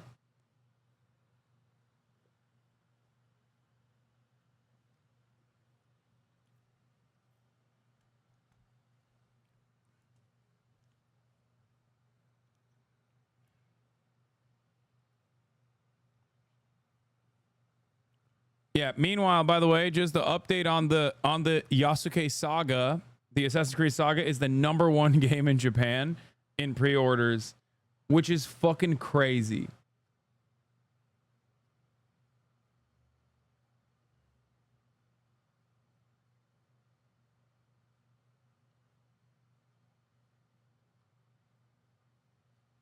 Best take Mutahar had in months. Yeah, just finally a good. Oops. Mutahar had such a good fucking take. That is a rare sight nowadays that I fucking ended the stream and restarted it on accident. Hate some. YouTuber meatcanyon got a shout out in the latest Simpsons episode. But he hates science. He's like me. He's into meatcanyon videos and doing wrestling moves on the dog and pouring Red Bull on pancakes. Damn, that's pretty chill. I mean, Simpsons in 2024, but still.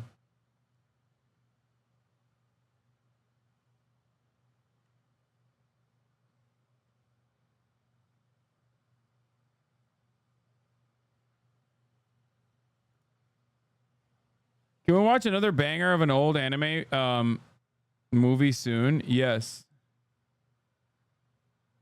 I really loved Metropolis. I thought it was sick.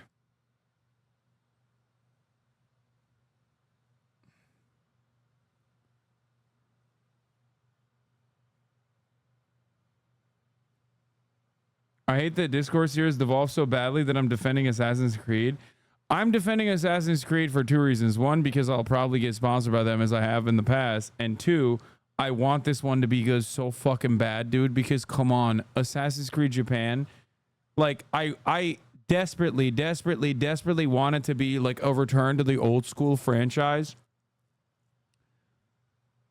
I want it so fucking bad, dude. I'm confused. I thought Hasan was gay. Okay, he's kind of gay. Wait, what?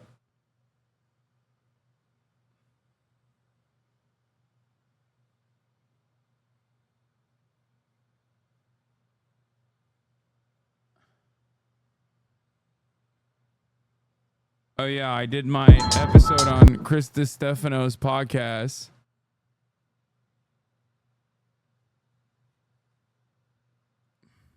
Native American style.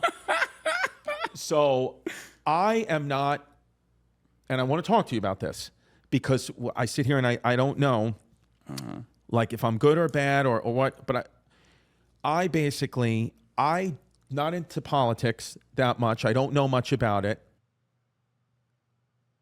My progressive friend told me about Hasan. I knew about Jank on TYT, but I love the content here.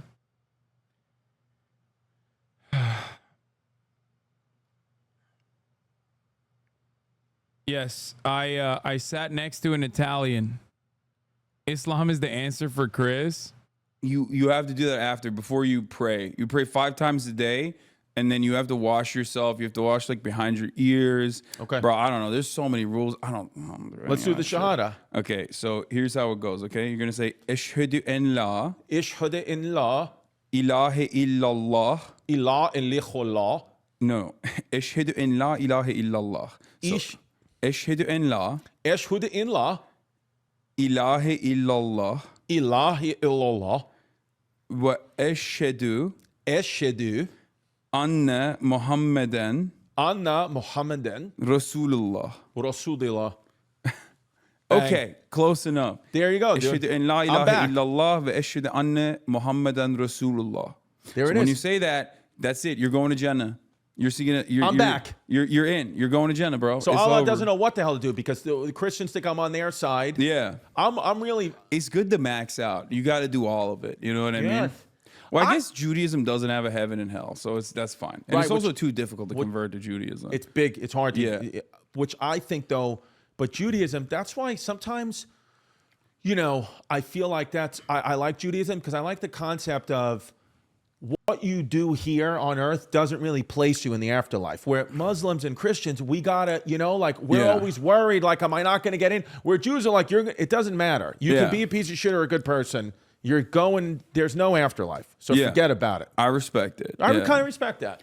Yeah, I like that they just don't want you. Like you gotta get rejected like 3 times at least before you get in. You can't just be like, I'm Jewish now. You're a very complex person because you have a Jewish face. Do I? Yeah, you have a Jewish face. Okay, what does that elaborate? You have because of the glasses, I think. And lean into that. Go ahead. You're a handsome Jewish man. But then you're Turkish. Mm-hmm. But then you also are wearing Catholic school shoes, and you're on the borderline of being gay, which is what us Catholics are. We're right on the line. Yeah. We're as close. I work out. I always say, like, if you work out, you're gay. Like, the more you work out, the gayer you are. Thank you, because we've spoken about this. Thank you, because we are working out for each other. You want to look good for me, and I want to look good for you. Our women don't care. Yeah. They don't care if you look like, they don't care. They want to be with you. 100%. I told this to Bradley Martin, and he was, like, shocked about it. I'm like, bro, you are the gayest. You own a gym. You are literally facilitating homosexuality. Yes. Like, people are always, like, on Fox News, like, oh, my God, you know, Arthur or some fucking TV show, like, made the children gay. It's like, no, it's Bradley Martin. It's fucking zoo culture. Your kids are going there. They got the broccoli haircut. Okay. All of a sudden, they're miring other dudes. What are they miring? Other dudes' pecs, other dudes' butts, other dudes' calves. That's gay as fuck. Yes. It is a very, very, very good point. Gyms are gay. Gyms are Roberts. I stare at dudes at the gym more than women because I look at a dude at the gym and I'm like, man, how did he get those traps? Or like, Yes. All my when I was a kid.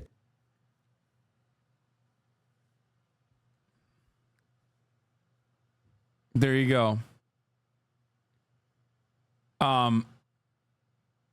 Sports make you gay confirmed. Oh, 100%. Someone's jealous they got outdone. Why do Hasan Piker and Chris have 9/11 in common? Oh, HasanAbi Productions is jealous. I told him to do that. Because he's the 9/11 comic. You jive so well with normies. Yeah, because the only I don't think you guys understand. I think the internet has like caused us to think, and myself included in certain instances, the internet has like broken us and caused us to think that, like, myself included, that I cannot just like socialize with normal people if there are no prior hangups whatsoever. Okay? And even I sometimes get lost in the sauce a little bit because of the most like antisocial fucking weirdos constantly chirping at me. And I forget that, like, no, around normal people, like, I'm going to, you know, be able to have a normal conversation with them.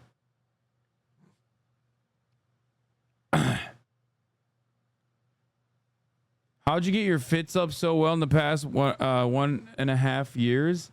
I lost weight. And I started wearing my old shit again. And also, that's it, honestly. I just gave up during COVID. That's why everyone was fucking ripping on me, because I would wear the craziest shit. And I cut my hair. Your fits are good these days, but I sometimes miss the tie-dye tees.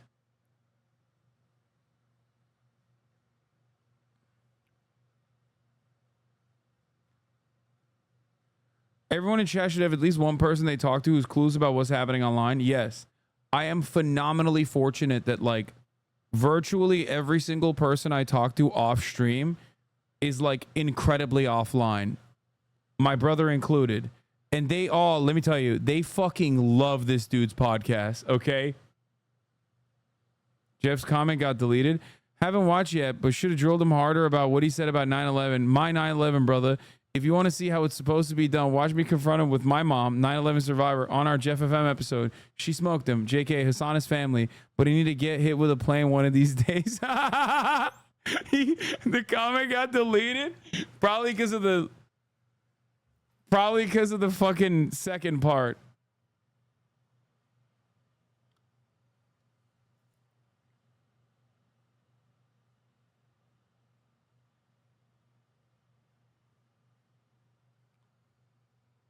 Not gonna lie, to me that's a bit old bit I've heard like 30 times watching every day, but it's such a good Hasan bit on a comedy podcast. Oh yeah. How the fuck he spelled plane like that? Bro, he's blind in one eye. Give him a break. Yeah. No, I talked about the I don't know if they made it to the podcast, but I talked about that in the cut. Where we talked about like finish the podcast. Bro, it's an hour and 57 minutes long.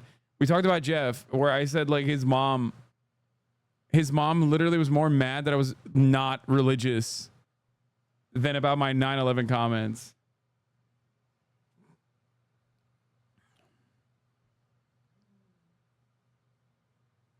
He's blind, not illiterate. Chatter, you got to know that we're simply watching Hasan's open mic, talking our shit and plussing it up for the podcast.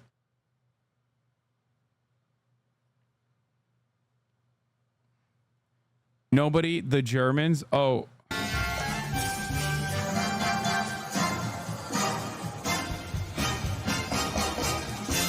Steckt die sich jetzt das da hinten rein? Nein.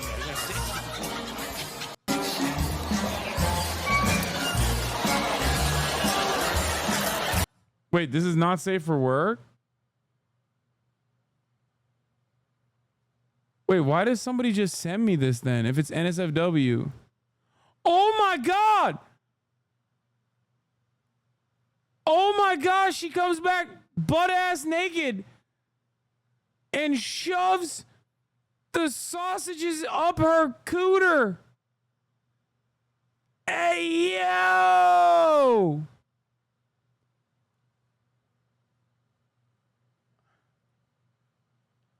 Bro, are you fucking nuts? Take a week off, dumbass. Why the fuck do you think? Thank God we didn't watch it the whole way. Oh my God. Bro! Bro! What is chat doing? Yo, I swear to God, this community is my worst enemy, bro.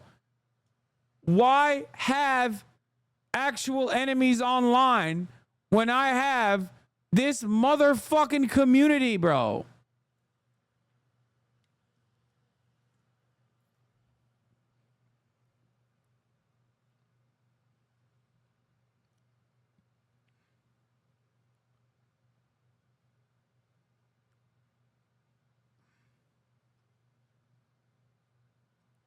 That's crazy, man.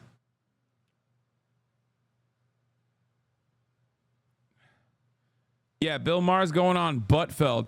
All right, let's get to... Ironically, in the past, we thought Disco Elysium was the most political game. It turns out it's actually a billionaire fascist vigilante beating the fucking shit out of mentally ill people while also simultaneously not fixing the motherfucking crime. It's Batman.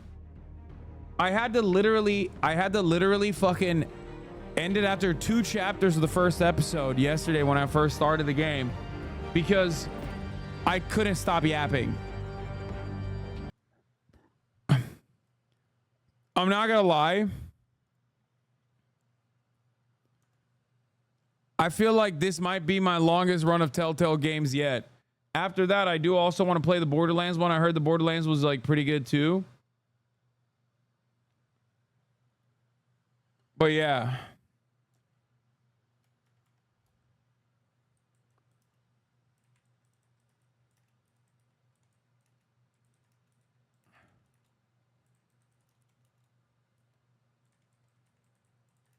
Billionaire vigilante.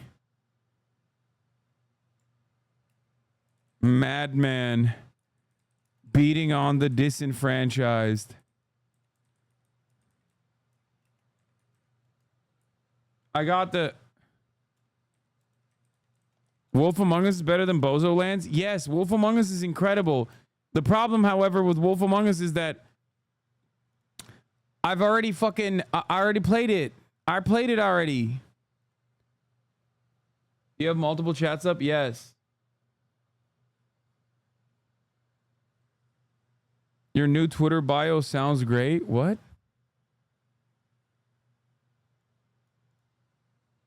What's up with my Twitter bio? It's the same one. Let's show the scum why they need our private healthcare as a billionaire vigilante. Wolf Among Us has animated titties in it. Nice.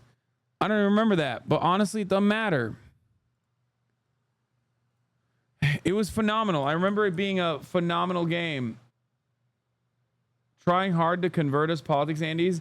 Don't fucking stay in here then. It doesn't matter. You're going to miss a lot of commentary though, personally.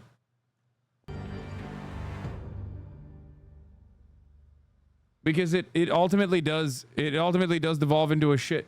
Like, normal people play these fucking games and go, oh, Batman is so cool. But because I'm not a normal person at all, I end up fucking doing discourse about how he's a fucking piece of shit for being a billionaire while simultaneously not doing more to actually solve these goddamn problems. How do I turn on crowd play? I'll put chat back on screen. Don't worry. I always do. Oh, is this where I put him? Is this where I put myself? Last time around?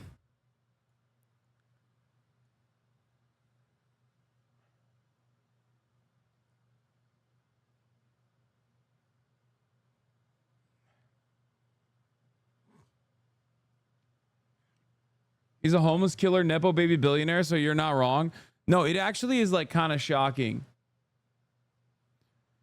It actually is kind of fucking shocking that Batman is kind of a dick when you think about it, but we don't ever think about it.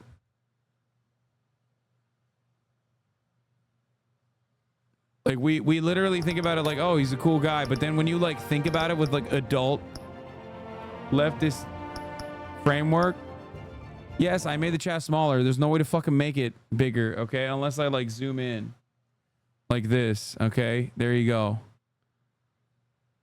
Like I said, unless you...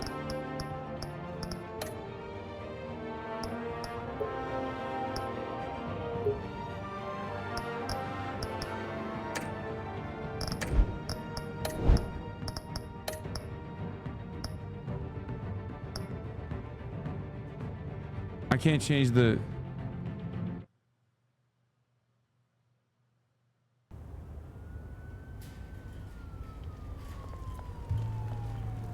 Crowd play at the bottom. It's fine.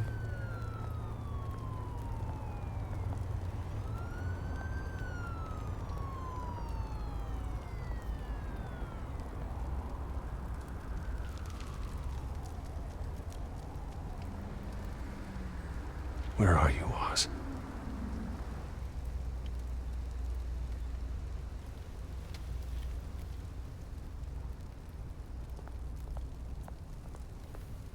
He's like, oh God, disgusting. Graffiti. This used to be a city.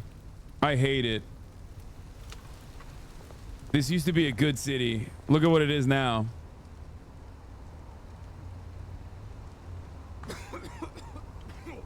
Gross.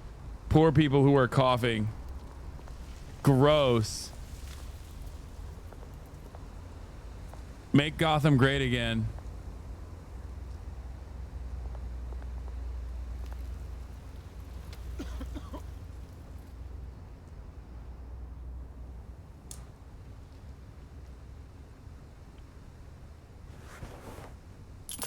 Thank you, sir. I'll give him gold coins. See, he gives back. Batman gives back to the community, chat. You see that? Recap, please. Bro, I'm a fucking billionaire by the name of Bruce Wayne and also Batman. That's it. Not much has happened so far.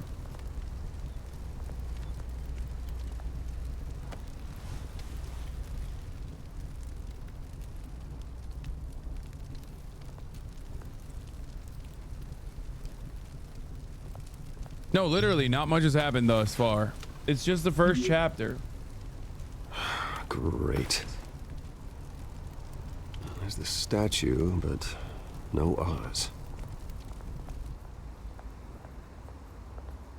There's nothing to recap, dude. It's just I fucking saw Catwoman, intercepted her, and then did a fundraiser for Two-Face,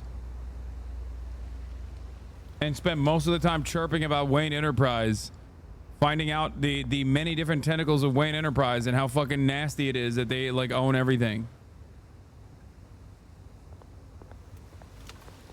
Hey. Beat it.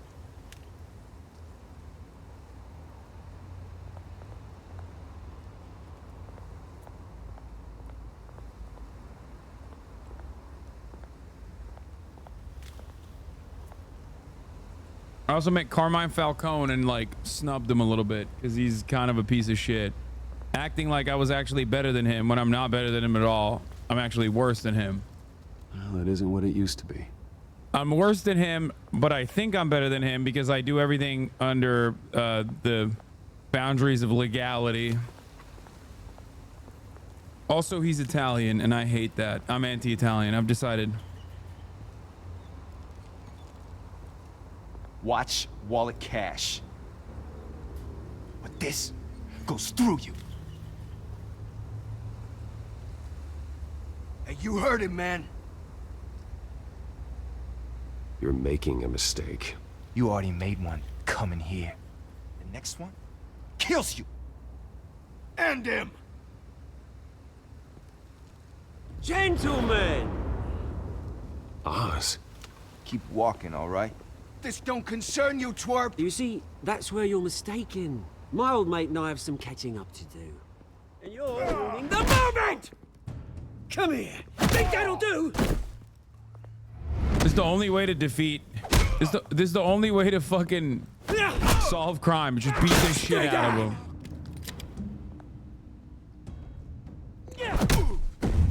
Damn, he's got a blicky. This used to be a nice place. Lowlifes like you don't belong.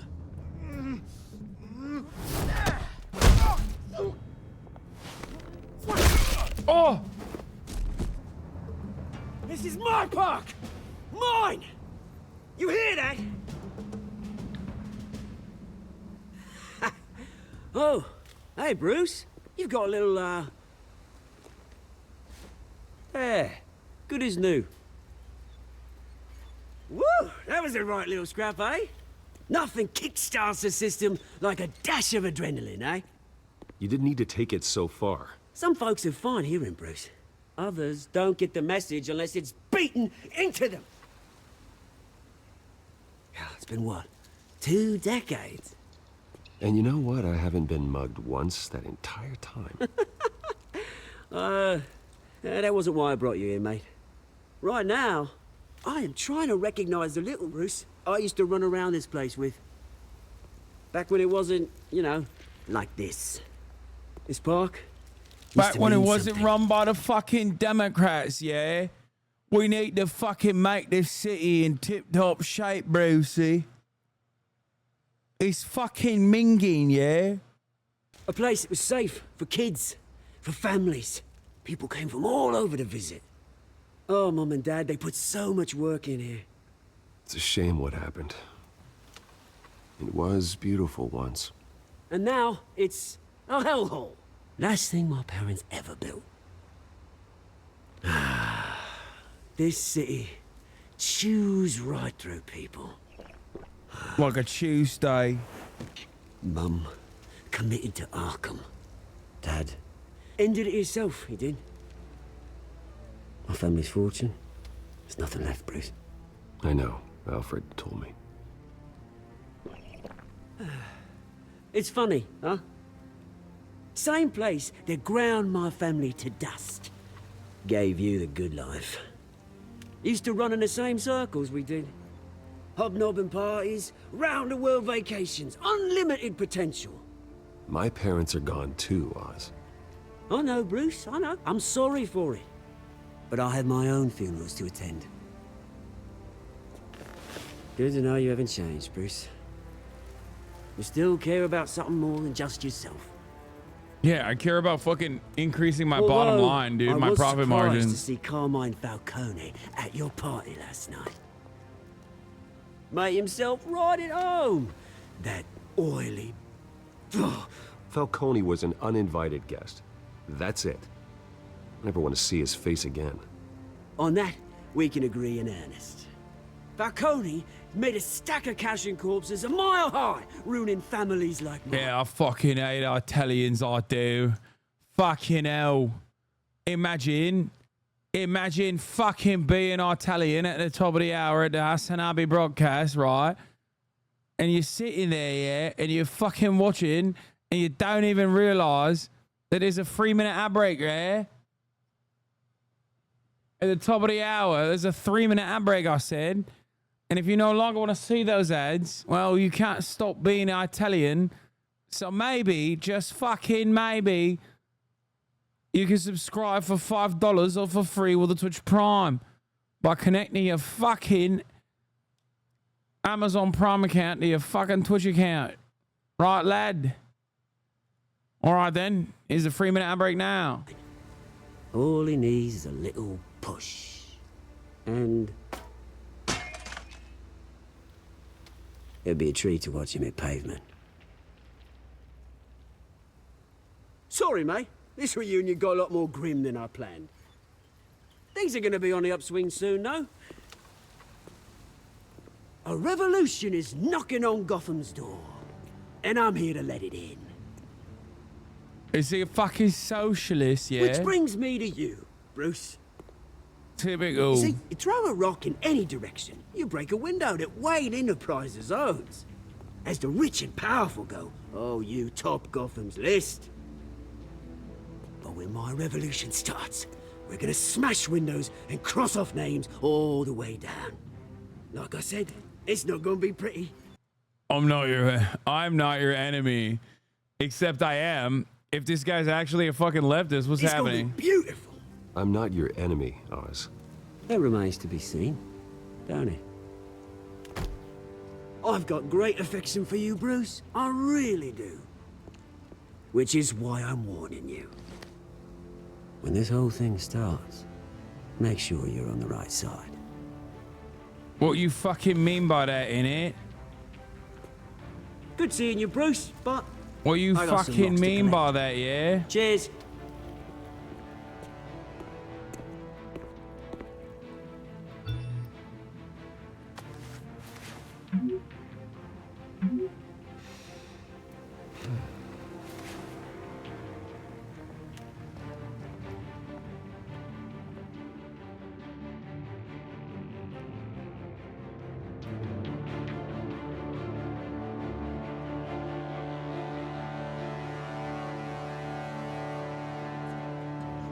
Nah, bro's a Nazi. I don't know. Here he is, Harvey Dent, mogging the shit out of me again. I can pull up in my indiscernible Ferrari Wayne, over Lamborghini here, looking right car, here. but he's still This mogging way. me. Bruce!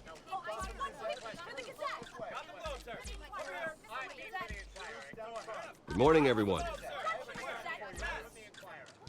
Morning, Mr. Dent.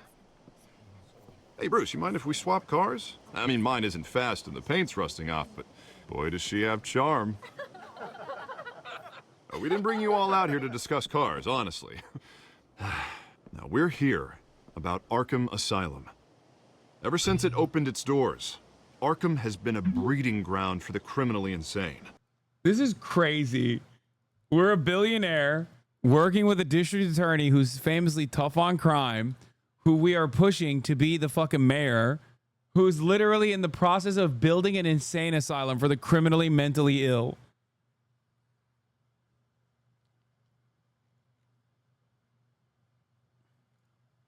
You are the reason why I do not play Disco Elysium. You don't come in here when I'm playing. And when I'm playing another game, you come in here and fucking complain that I'm not playing Disco Elysium. You are nowhere to be found when Disco Elysium is being played. It's okay. We've moved on. This is a fun game. Its methods for rehabilitation, crude. Its security, lacking. And worse still, those who do get out, or God forbid escape, are even more dangerous than before they went in. Arkham Asylum is a cancer on Gotham. But today, with a sizable contribution from this man here, we break ground on a state-of-the-art mental health care facility. One that will improve the well-being of Gotham and its citizens for years to come. Now, Mr. Wayne has a few words he'd like to say. Bruce? My parents loved Gotham. They invested their blood, sweat, and tears in this city. You know, when I was, Bro, this dude loves chirping about his dead family. Holy shit. I always assumed, I guess when I was younger, I just didn't really realize. I didn't really realize how much he fucking trauma dumps about his dead parents. But god damn, he just fucking constantly. 9 years old.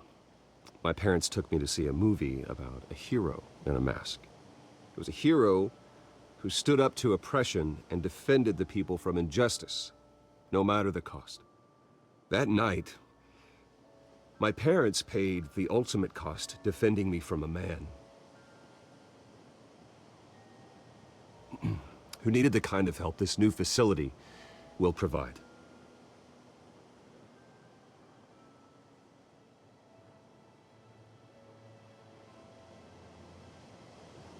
Let us honor their memory with this new facility, in the hope that a night like that never happens again. Today, on the end.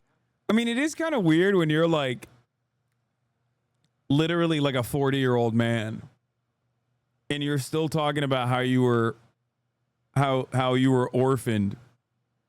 You know what I mean? At that point, you're so far removed from your childhood that it is kind of crazy.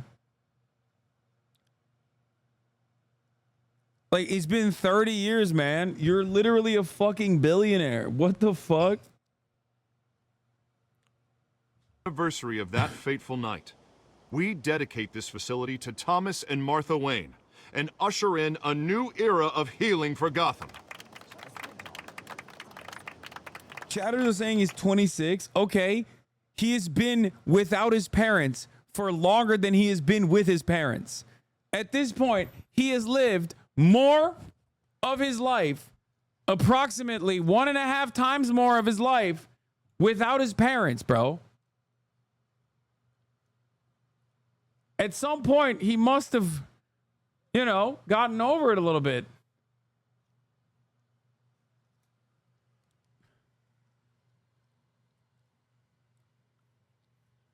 Chatter is lying. He's 29 in season 1. Bad take. People never let shit go. Bro, it's just unhealthy. It is literally unhealthy. It's so unhealthy. If you're 29 years old and you're still constantly talking about how your parents were killed, like, that's crazy. I'm sure you all have plenty of questions about the new hospital, so let's open it up. You My first, man Ms. Vale. does not Thank you. deal with trauma well at With all. the opening of this new hospital, what does this mean for Arkham Asylum? What happens to the old building? I think Arkham has only done harm to Gotham. It's made criminals more unstable, put our citizens in jeopardy. We can do better. All right, who's up next? You there. Mr. Wayne, Julia Remark of the Tribune. My sources say you welcomed alleged mob boss Carmine Falcone into your home. You and Mr. Dent even spoke with him behind closed doors. I don't make friends with gangsters. He was an unwelcome guest. That's all. Next question, please. I'm Please just keep your chirping at questions on Falcone. topic, people. We're here about the hospital, remember? GCPD But Mr. Wayne, is this here. morning the Globe received evidence of an offshore bank account managed by Carmine Falcone and your father, Thomas Wayne. What exactly are you implying? Transactions connected to organized crime going back years and continuing to this day. Damn, dude, the feds did a sweep. Yo! It turns out Falcone was all up in my business, bro. Oh, hell no, dude. Paper trail ties your family directly to the mob. Care to comment? And did anyone else receive this evidence? The Globe, the Gazette, we all did. Mr. Wayne, is all your money dirty? Is the Wayne family legacy built on lies? Did you know about this, Bruce? How long has your family been dealing with Falcone? Could the allegations be true? What aren't you telling us? Does the mob sign Wayne Enterprises paychecks? I think you should check your source. Sounds to me like an intern is finally putting their creative writing minor to good use. Oh, God, I am so out of touch. I'm such an out of touch billionaire. I'm such an out of touch billionaire, dude. Oh, my God. Oh, I bet it was a they, them writer. Am I right? Like typical fucking old ass billionaire bullshit. Oh, my God. I mean, it's at least it's real. Mr. Wayne! How long has your family been dealing with Falcone? Could the allegations be true? Did you know about this, Bruce? What aren't you telling us? I'm sorry about this, Bruce. I don't know where the hell it's coming from. Damage control's my territory. We'll talk later. Everyone, please settle down. I'll be fielding your questions from here on out. Please, let's try to keep this civilized. Bruce, I've been trying to reach you. The police are inside the manor. Bro, imagine a world where the police can just like raid a billionaire's house like that.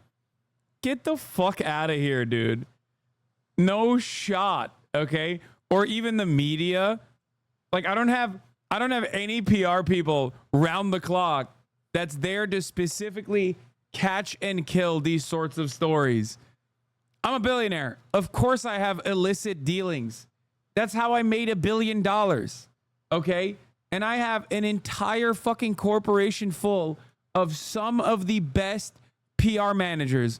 We're talking like people that have worked with Jeffrey Epstein and shit and doing PR for him personally so that he could attend all of the parties. Like, as a billionaire, you know you got motherfuckers like that on the payroll. Okay? Like 1,000,000 times over. Like, I wouldn't be able to catch and kill those fucking stories before they made its way to like some bullshit dish rag propaganda paper. Yeah, I would have the Dershon speed dial.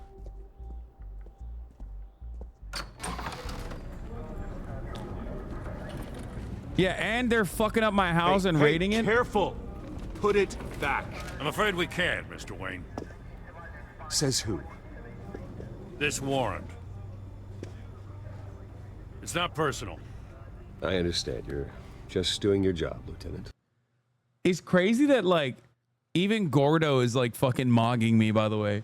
I am so bitch made until I put the cape on. Nobody liked me until I put the mask on. You know what I mean? And that's what the mask is. That's the point of the mask is. When you think about it, actually. Trying to. It's hard to be a cop in this city. Every battle's uphill in the rain with skates on.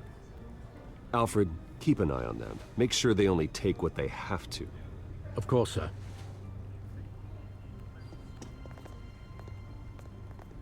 I meant what I said about not personal. We only want files related to Wayne Enterprises. The warrant covers your place, pardon me, places of residence, and any companies you own. Your holdings are extensive. And what do you expect to find? That's for our analysts back at the precinct to figure out. I can't comment. It's a valid warrant. I gotta serve it. Mayor... I don't think a local police department would deal with this. Like, can you imagine?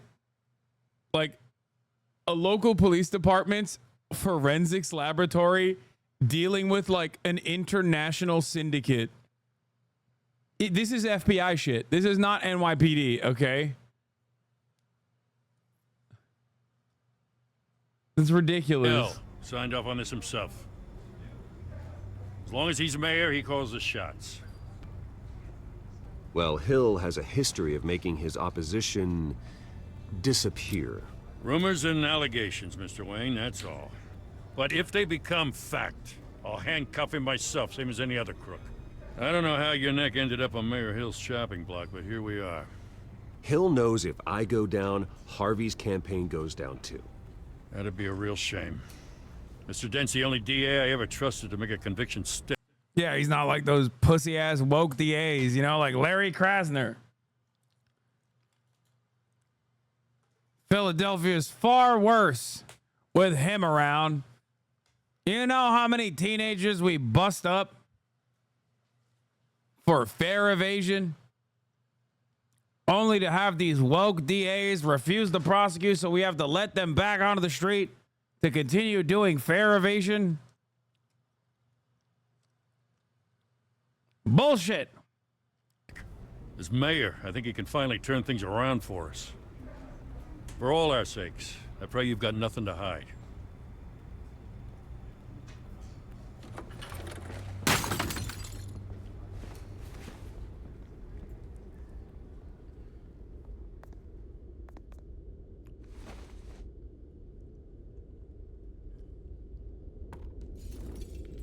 Yeah, Harvey Dent ain't no DEI DA. He's a good one. He's a white guy, not woke. Oh, here we go. Oh, look at me. Oh, hey guys. Stay back. Hey guys, I don't know if you know this, but I'm an orphan, by the way. Hey, what's up? Hey, what's up? I'm an orphan, by the way. Hey guys, I don't know if I told you guys, but my parents got killed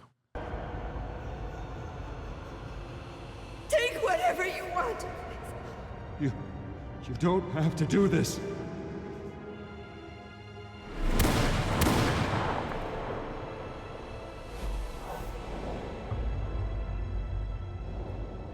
Bruce.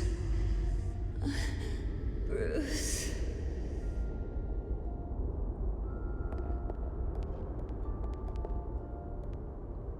Bruce? Why is this sexy I ass didn't mean to journalist in my interrupt, house?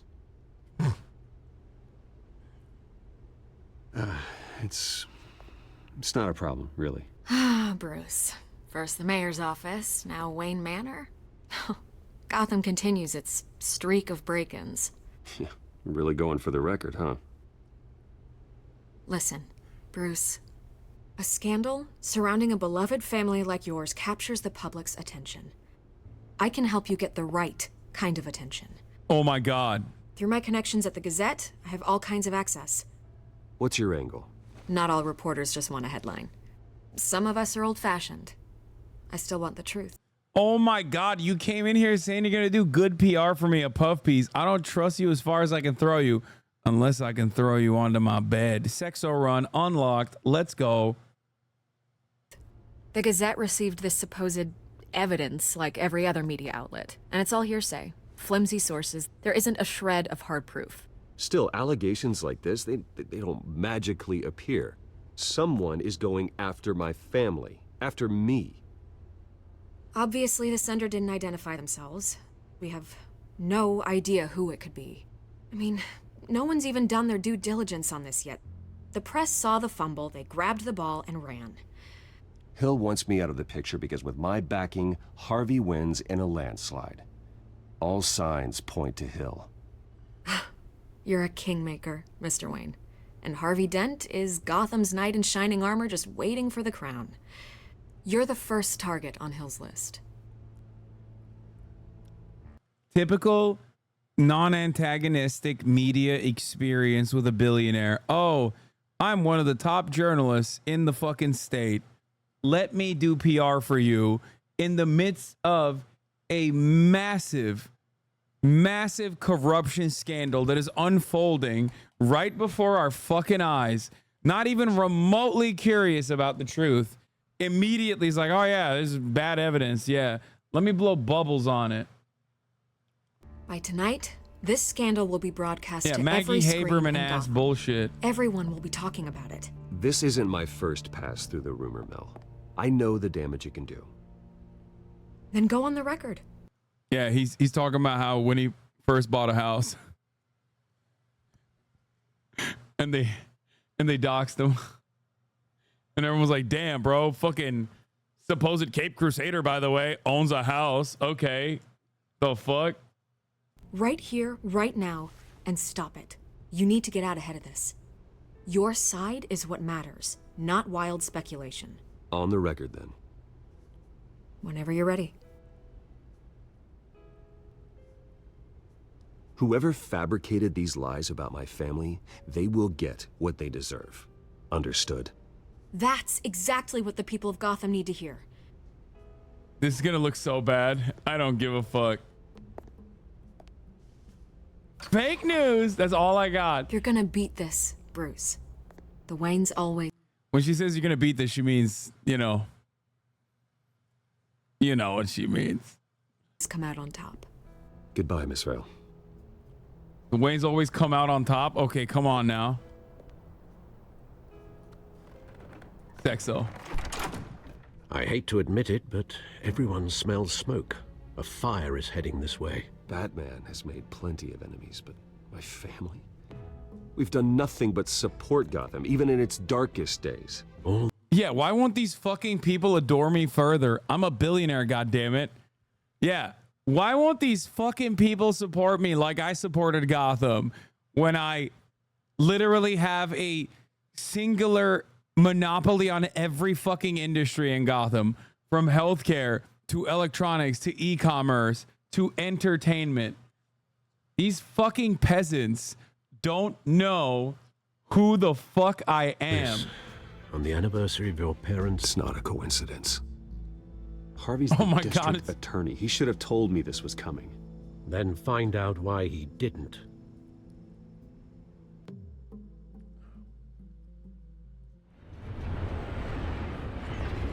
Again, oh, it's on the anniversary of your parents. Classic. A warrant? What the hell's going on?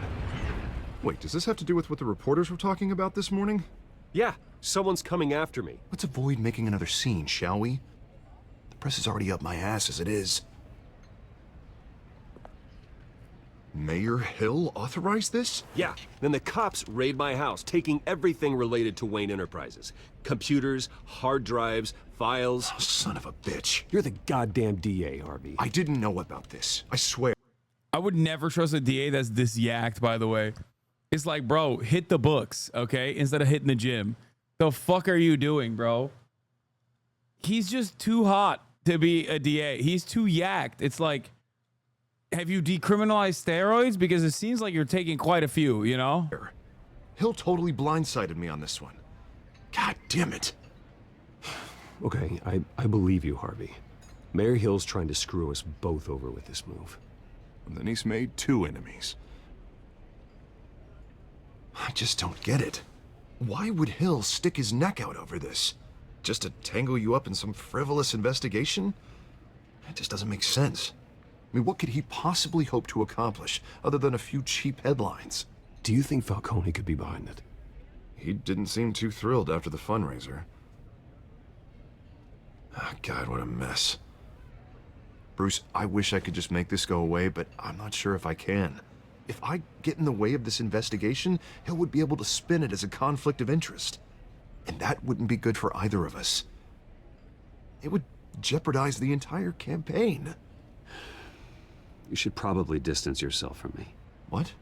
No, I can't do that. Well, you may have to. Don't say that. You... There you are. Hey, you? Sorry.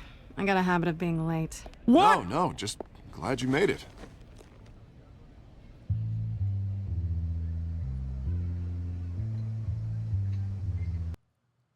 Oh my God. Oh my God. Oh my God, bro. Bro. When I saw her with a black eye, I thought like, oh my God, you know, Harvey Dent has an abuse problem, only to realize that that's Catwoman, bro.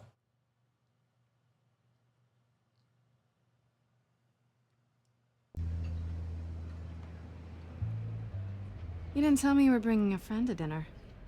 This is Selena. I hope I'm not interrupting anything.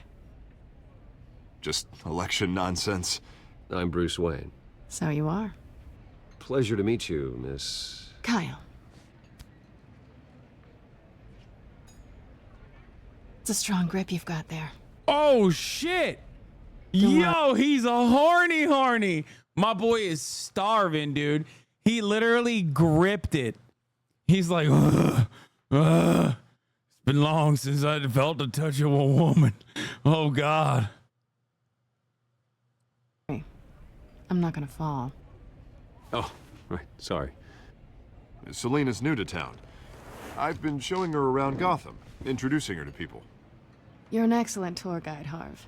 Well, if I lose the election, I guess I can drive one of those double-decker tour buses around town. So, Miss Kyle, what brings you to Gotham? Business. Well, let's just hope she stays after what happened last night. I was mugged. I'm just angry I let that masked freak get away with all my stuff. I still can't believe I let you walk home alone. Well, I sure hope whatever he took wasn't too valuable. Actually, it was. It's probably long gone by now, whatever that idiot took. I hope not. These were important materials. Ooh, sensitive? Very. I don't know how I'm gonna explain this to my client. When things like this happen in my line of work, people tend to overreact. What is it that you do? What do you do for a living? It's complicated. High risk, high reward. Ah, stock market, huh? Something like that. At least I'm not the only one who's taken a beating. That press conference? Oof. We've got it under control. Do you? I'll handle it. Someone at my office has to know what's going on. Bro, I can't believe I'm cucking this dude after he's mogging me every fucking frame. Hey, it's I am getting mogged by him so hard. Oh, he left us alone? It's Jover, son. It's so Jover.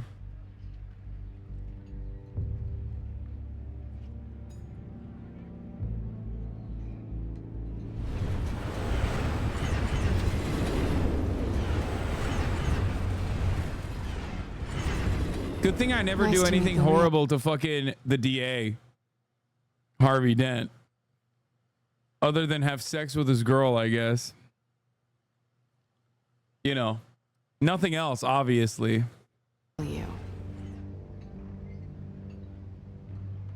Don't say anything. Please. We'll see. This explains a lot, actually. How you can afford the fancy armor, the toys. Wouldn't Harvey be surprised? Not to mention, everyone in this cafe. Sorry about the black eye. It's not the first time a man's hit me. Sorry to hear that. Don't worry. I'm not gonna expose you. Yet.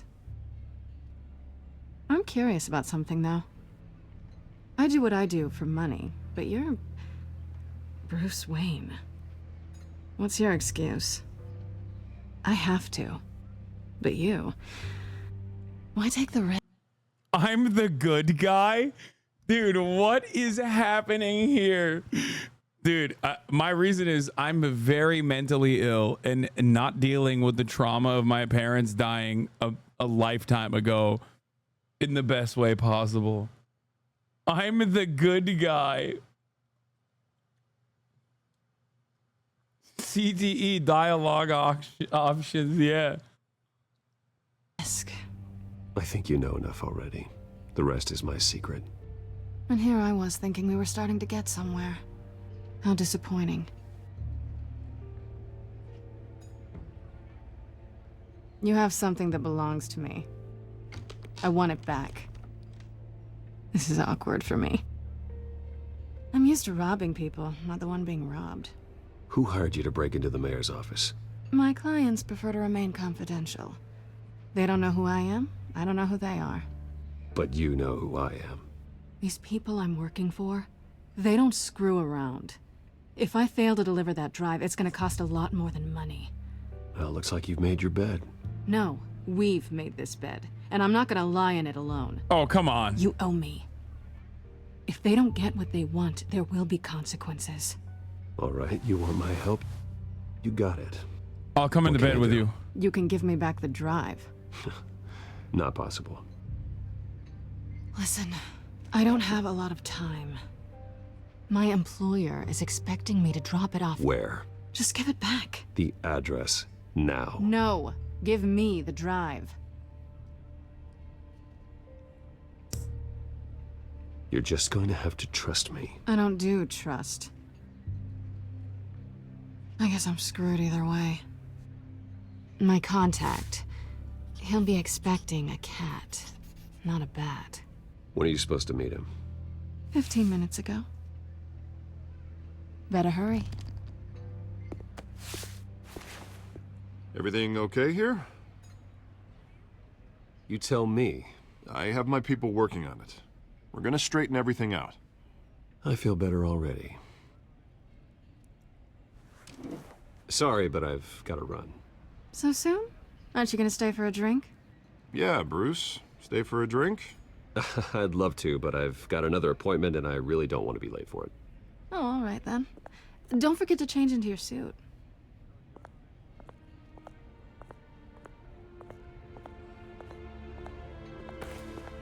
Dude, what the fuck? Harvey suspects it. Harvey suspects it, dude. Harvey knows he's getting cucked, even though he's fucking yacked to the gills, dude. Harvey's like, I didn't hit those fucking extra reps to the gym for no goddamn I'm reason. at the warehouse. No sign of cat. Wait, why is it nighttime now? It's quiet. The sound of an ambush. Stay on guard. Thanks, Alfred. That's really good advice, man. I was planning on not being on guard.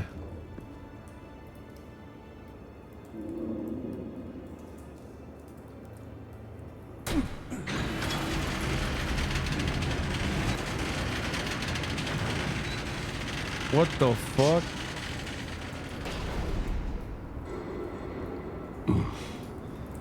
This wasn't a handoff. It was a massacre. How many? I'd have to count the pieces. Oh, good lord. Who could have done such a thing? That's what I'm gonna find out. Gordon, East Side Docks, Warehouse 133. Bro, they're gonna frame the bat.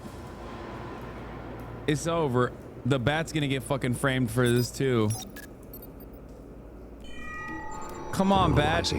Use your goddamn intuition. It's a volatile chemical. Potential psychoactive nerve agent. Vile stuff. Be very, very careful with that. Who knows what effects it may have. Have the computer catalog the compound for further analysis. As you wish. Nothing left to bury. Bro, this is like low-key fucking extra gruesome.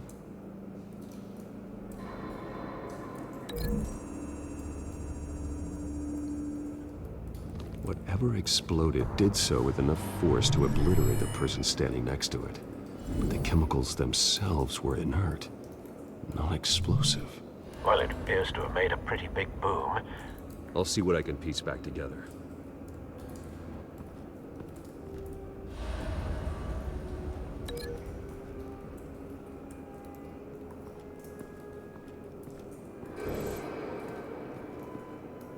Something was here when the explosion occurred.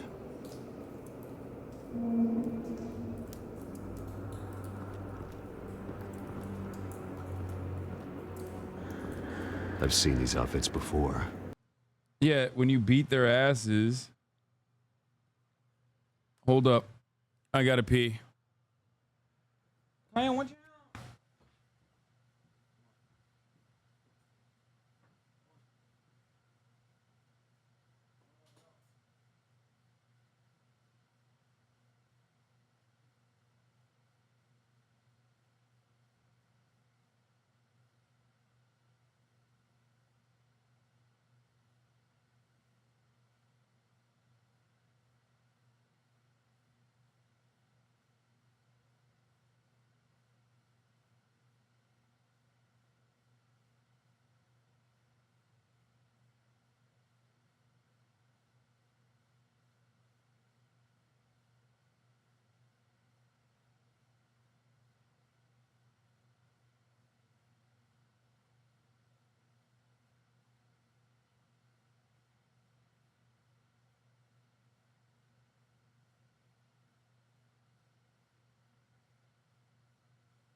I'm finally trying Cutie Cinderella's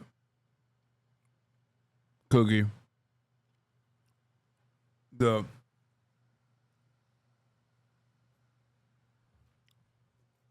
thing that she made.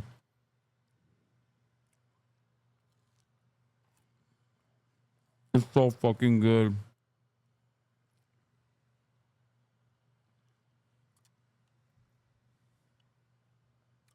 Scotcheroo. Is fire. Same mercs that broke into City Hall.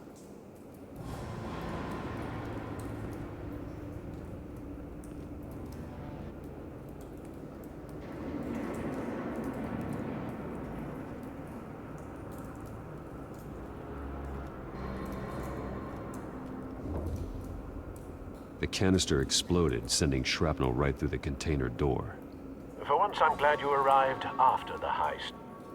Your armor wouldn't have protected you against that.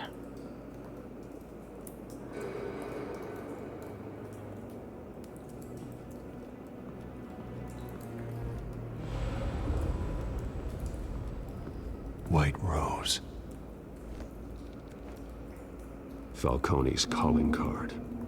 He's been busy as of late. Send the drones hunting. I want to know his every move. Good thinking, sir.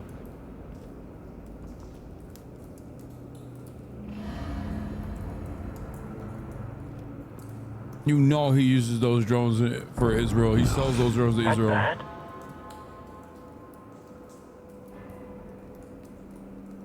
Face slashed, throat torn open. So, not natural causes then.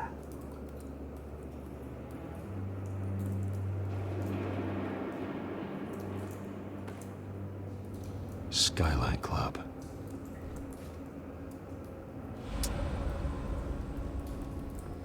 The burnt cop is crazy. This is extra gruesome, bro. This man's been badly burned, but the damage seems to originate from inside his skull. What did this?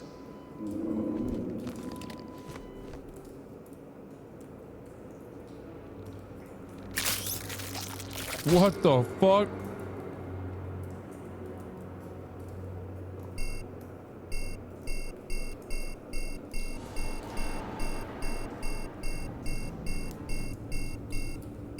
What? Oh.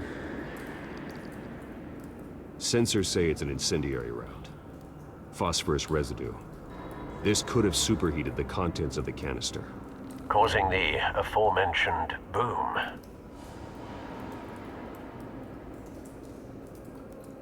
blood, broken nails, bits of human flesh.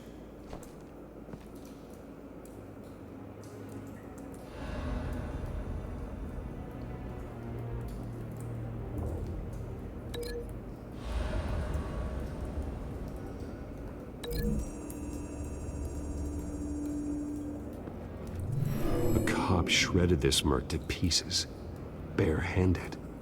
God, what would cause someone to do that? The nerve agent could make them psychotic. We got fentanyl on him.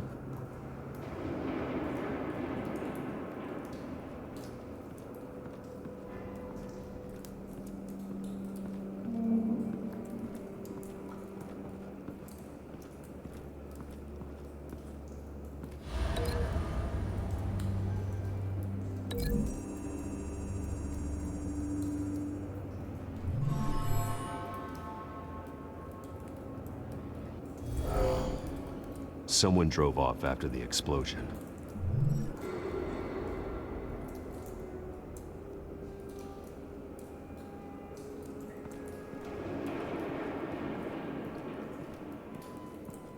How do I connect the incendiary bullet though?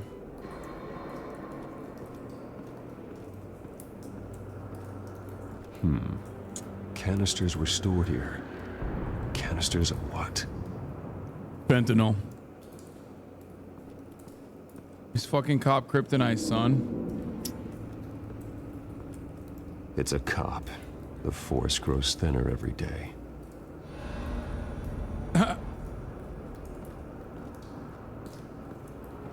Phenomenal deductive reasoning skills, Batman.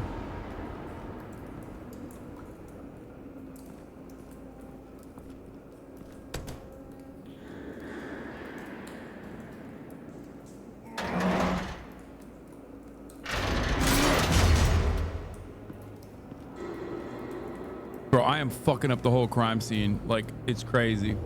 Looks like a bullet started this. A normal bullet couldn't have caused that explosion. Doesn't appear normal. The point of entry's melted.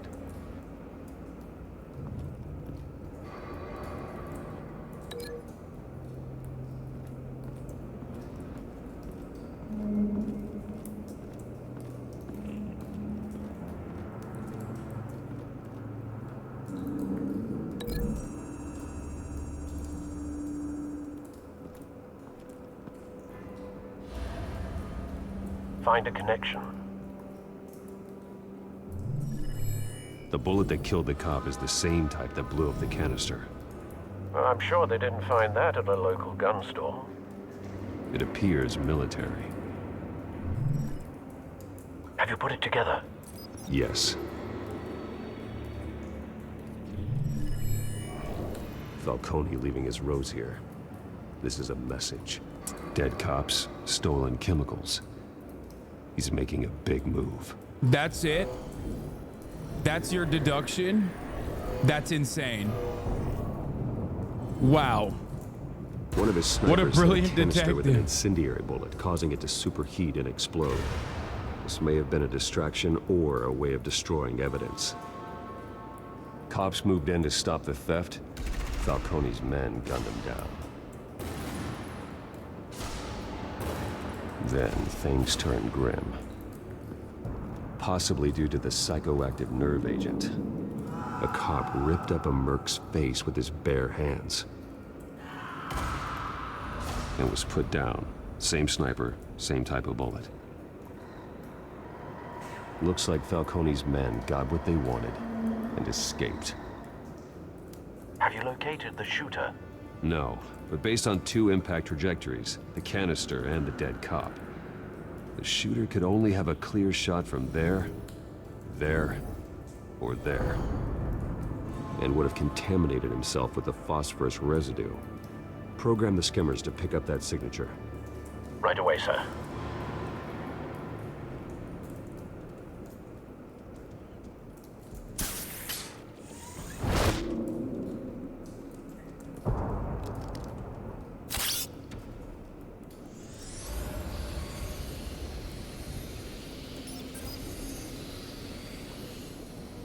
Both targets could have been shot from here, but no phosphorus trace.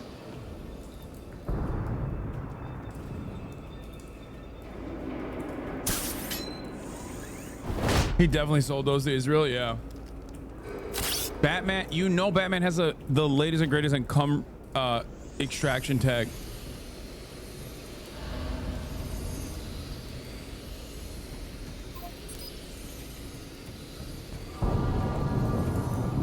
Phosphorus spike. Clear vantage point.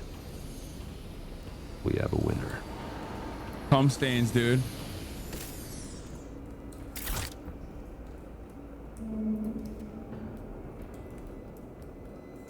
This is the right spot. So where did he go? What do you mean? He got out of the window, I think.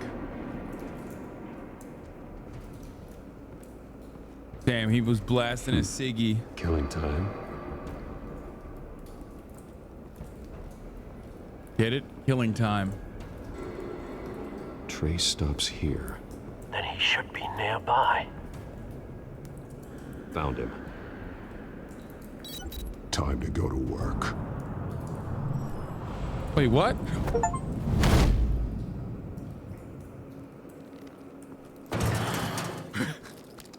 Why would he be? Why would he be alive?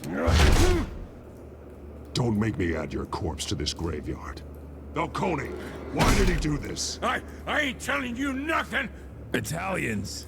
You can't make me talk.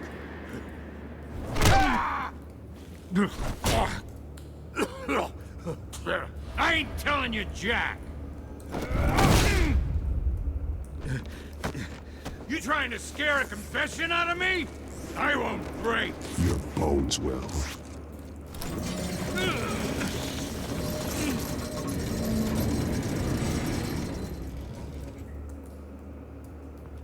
Wait, we're just torturing people? What the fuck? Isn't Batman like True a good what guy? They said about you. You're a freaking animal. Time to live up to my reputation. You know you can bleed to death without ever spilling a drop. All on the inside. Tell me the plan, or I start swinging.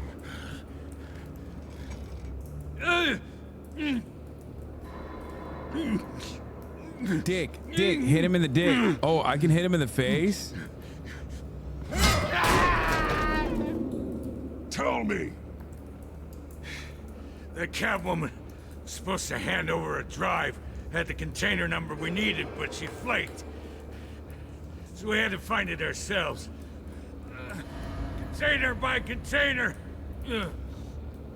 Someone must have heard us, called the cops. We were told no witnesses. Why risk open war with the GCPD? Some kind of chemicals. Falcone wanted them. What are the chemicals for? We were paid to steal them, not ask questions.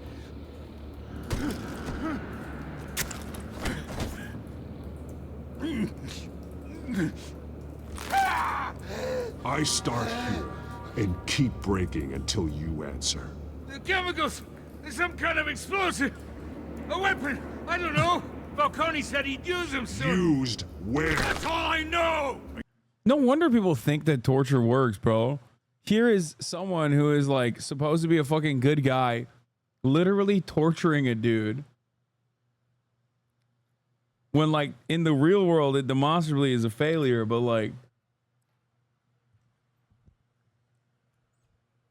no wonder dumbasses think torture is like perfectly valid and good. Swear, I swear! I told you everything I know! You'll never hold a gun steady again. Oh, God. Jesus Christ. These are cops. Get an ambulance in here! Think I need to call the coroner instead. Now put up your hands! Don't move! Batman, what did you do to him? Don't move! He confessed to everything. It's how you got it I'm worried about. You have the right to remain silent.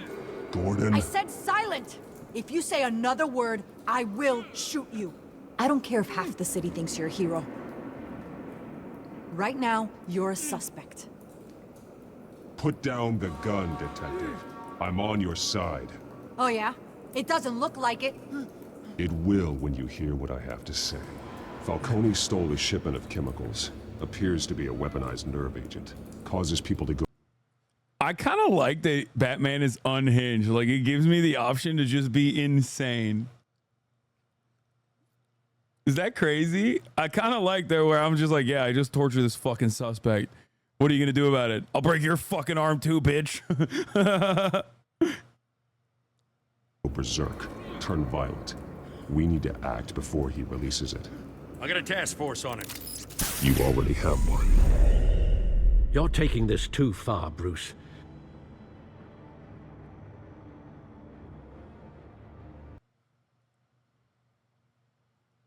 Batman, now talk. The dude who picked the security job just to feed his family. Oh, true. Snapped him. Turn violent as if he ain't the most violent person in the city. Yeah, literally. I am a menace, bro. I am literally a problem. You assume I'm the a persona of a bat, but you're not an animal. You nearly killed a man tonight. Oh, I just broke his arm, bro. Chill, Alfred. Your parents didn't raise you this way. And neither did I.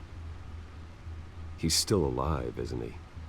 And in the hospital. Next time, it might be the morgue. Especially now, during this preposterous attack on your family. You must show the world the true nature of a Wayne. Giving everything to the city and... Bones heal. The death of my parents is forever. Yeah. I can break as many bones as I want. After all, my parents were killed. Remember? Then being murdered for it? My thoughts exactly. Oh my God, he literally did say that. Oh my God. Oh my God, I didn't even realize he was literally in the process of saying those words. That is crazy. He's so fucking one note. Batman is a villain, dude. Growing up is realizing Batman is a fucking villain. Oh my God. Time you leave this cave.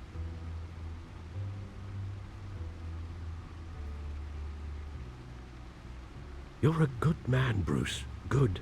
Just like your parents. Don't lose that.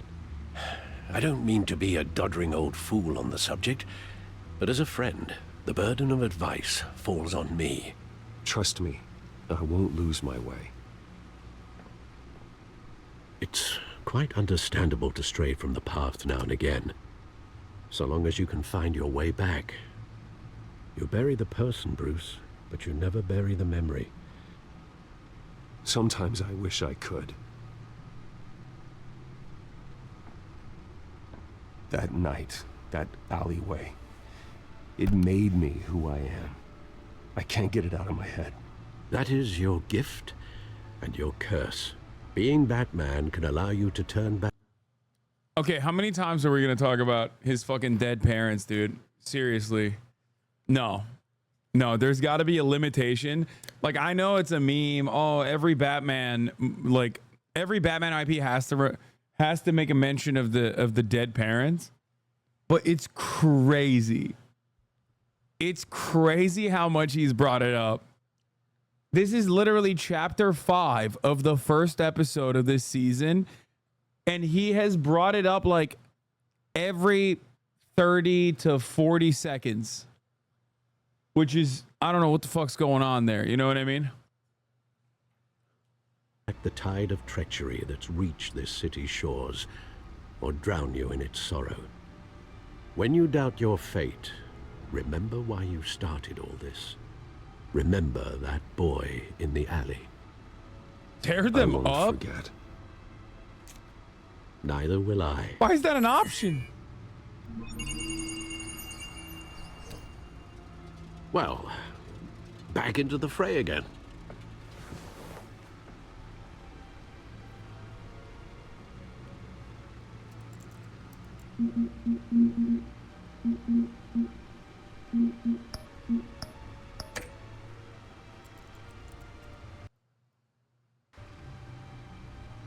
Batman is fascist par excellence. He disregards constitutional rights entirely, chooses might over right, and rules extrajudiciously through violence. The Waynes, wait. Corruption rumors tarnish Wayne family legacy. The Waynes have long been considered one of Gotham's most respected families, but new allegations have tied family patriarch Dr. Thomas Wayne to his wife Martha to the illegal business dealings of the Falcone crime family. It's true if possible, blah, blah, blah. That would be a blow to heir Bruce Wayne.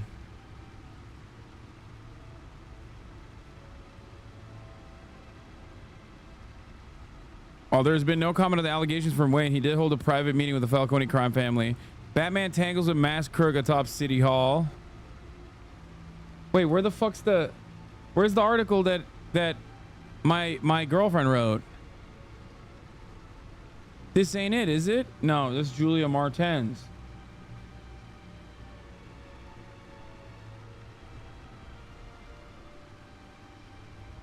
Well, looks like that egg finally cracked.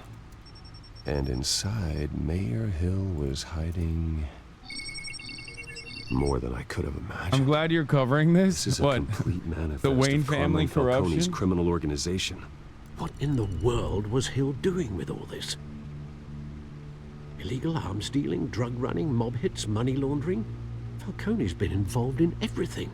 Do you see Dad's name on any of these documents? I'll run a search, but so far I don't.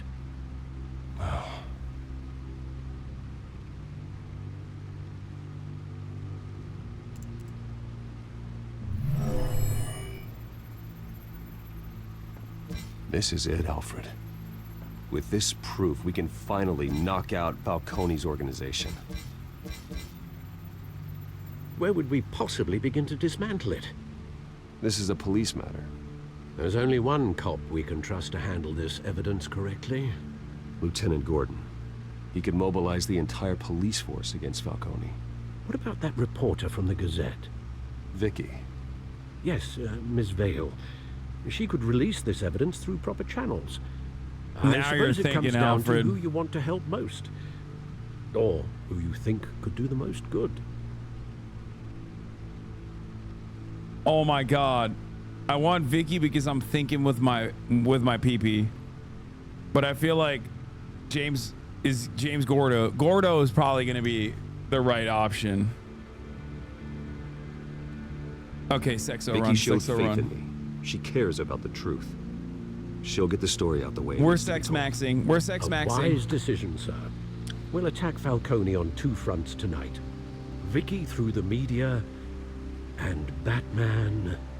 By any means necessary. Whatever Falcone is planning, it ends tonight. He's a spider, Bruce. Eyes everywhere. A dense web of goons poised to trap you. No one has ever managed to bring him down. I haven't tried yet. Spider marks.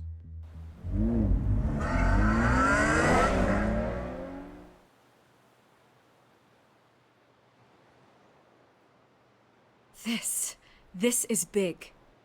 You drop a bomb like this, there's gonna be fallout. That not even Falcone can survive. Why give it to me then? You don't know how much I appreciate it, but you're Wayne. You could have given it to anyone. I want to turn the entire city against Falcone. The media, the public, the police. Once the story drops, every single person connected with Falcone will turn their back on him.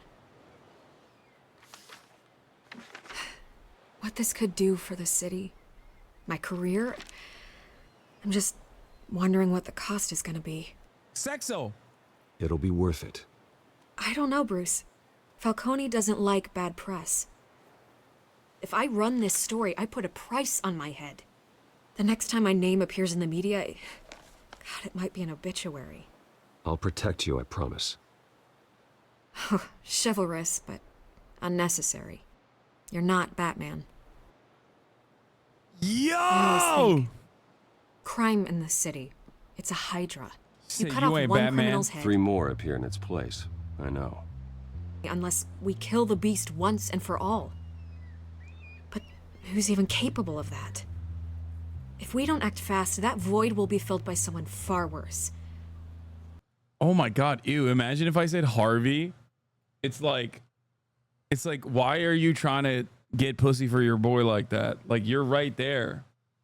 Okay. Honestly, though,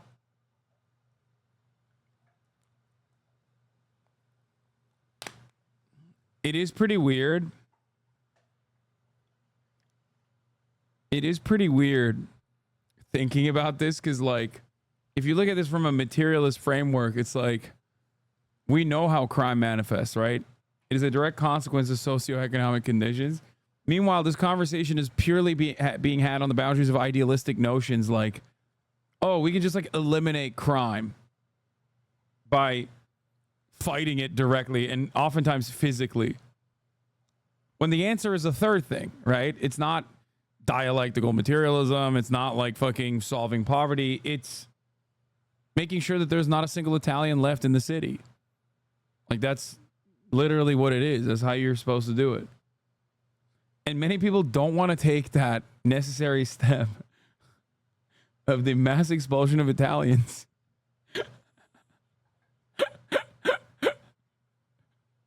Batman's a symbol of hope, and that is better than any army. If Gotham can rally around him, right now, he's just a monster of the week. It's a good thing you gave this to me instead of the police. Could end up buried in some evidence locker and not on every screen in Gotham where it belongs. Okay, don't talk shit about Gordo, okay? Don't talk shit about Gordo. He probably would have done a better job with this situation. Okay, I'm only here because I'm horny. Brings down Remember men that. like Falcone, not a bullet. Though after my story runs, he might get that too. I'll be seeing you, Bruce. ACAP means Gordo too? Yeah. Jokes like done. this is why I subscribe for so long. No, you subscribe because at the top of the hour, there's a 3-minute ad break. And for 46 months, you have avoided seeing the ads at the top of the hour because you've been subscribed. And others can be just like you, Dorm Moss, by also subscribing. You son of a bitch. Yeah, that's right. Here's the 3-minute ad break now. Our hunt. The drones located Falcone downtown, a place called the Skyline Club. That's crazy. And they are Crazy. dressed for that kind of party. Well, I can always change in the car.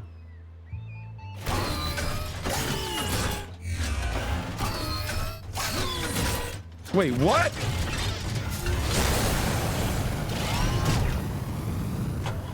Bro, what happens when you take that shit to Jiffy Lube? Excuse me. Like, what happens when you're like, yeah, I gotta send this one to get fucking maintenance, and then all of a sudden they accidentally fucking turn on the weapons?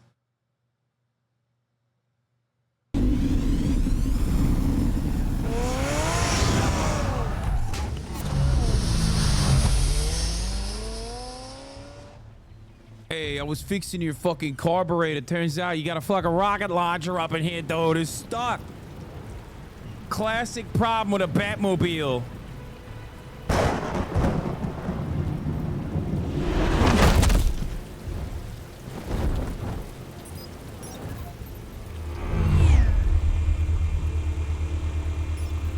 The drone's cameras and scanning tech are fully functional. All right. Let's find Falcone.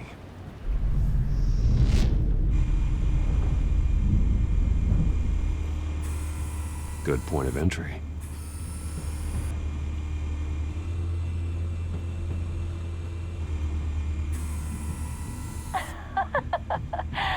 Tell me another. What's the difference between the Mafia and City Council? I don't know. Aren't they the same thing? Only one of them is organized. Ooh, you're cute. So, you alone? Not anymore, I'm not. Damn. Damn, they trying to fuck. Cameras. The entire floor is under surveillance. You'll be detected as soon as you enter. No time for subtlety. Where's Nikki? In lockup. Again? Christ, Kimmy. What did they pinch him for now? Some hit down at the docks. Nikki? No. I didn't think he was a hatchet man. You and me both. Well, does he got an alibi? Honey, I'm always his alibi.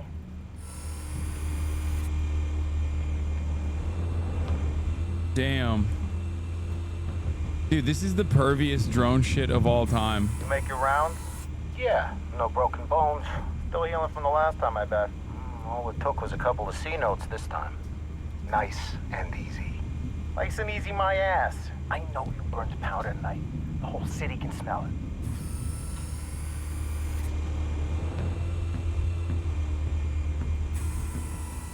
The white rose. Falcone's symbol. A red rose after tonight. Damn, he's saying he's gonna paint the fucking entire room with blood, dude. What the hell? Nothing here. That's it. That's as best as you're gonna get about modern art. Nothing here. This sucks. That's the most heavily guarded door in the building. Gotta be Falcone's hideout. Well, it won't be as easy as ringing the doorbell. 4 armed guards.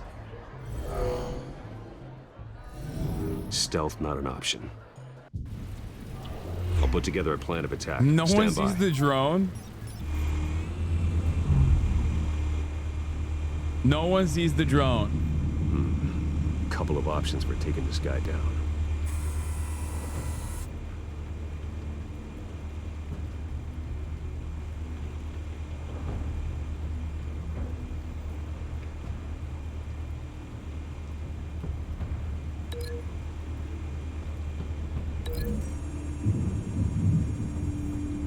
I don't even know.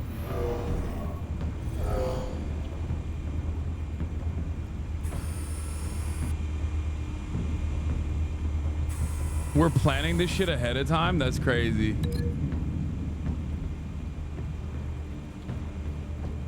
Oh, link him to modern art.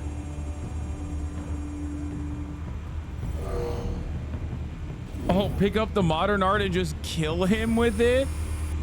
Oh my god. Oh my god.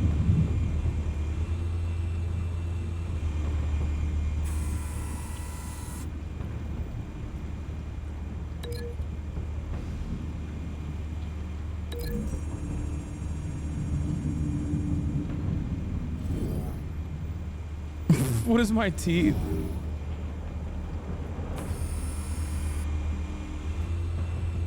Nothing to see here. Just me This one might be fantasize. tricky.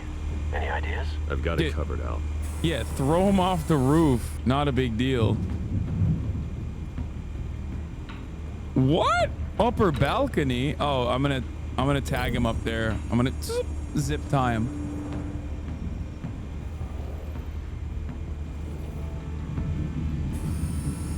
Bruce, have you formulated your plan of attack? I'm going in. Very good, sir. Your turn to crash his party. This is so incredibly unhinged. God, Batman is so psychopathic. What? Did I break his neck? Wait, what?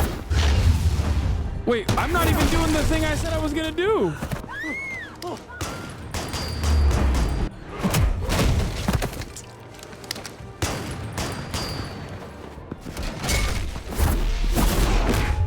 Oh my God, he's dead. He's so dead. It's the bat.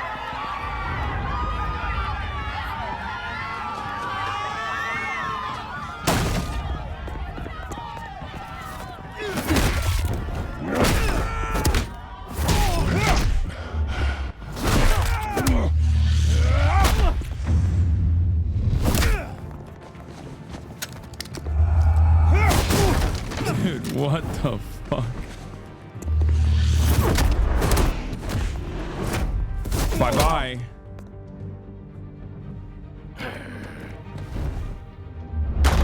Goddamn circus freak!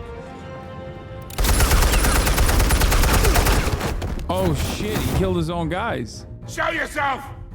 You got no goddamn right to be here!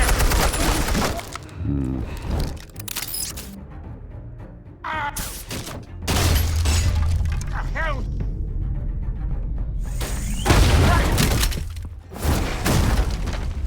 What the fuck? What? What? No way. Wait. Bro, I just bataranged him straight in the spine.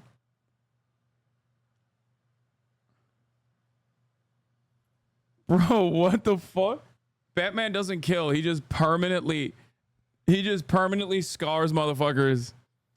He just gives them, he just wounds them permanently, like alters the trajectory of their lives. He maims them. You can't sneak up on me. EMP armed.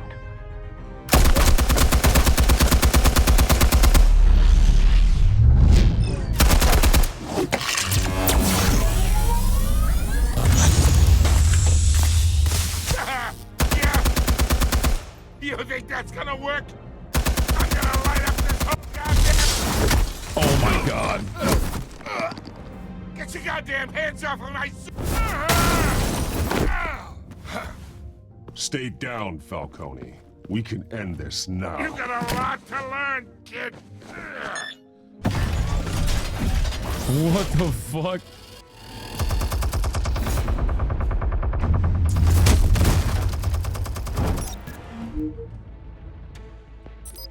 Explosives armed. Fire when ready. Wait, you had that the whole time?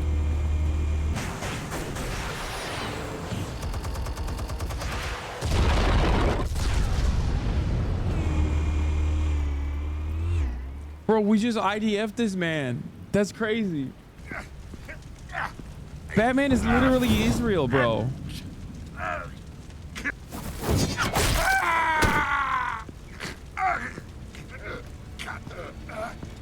Spare yourself the pain, old man.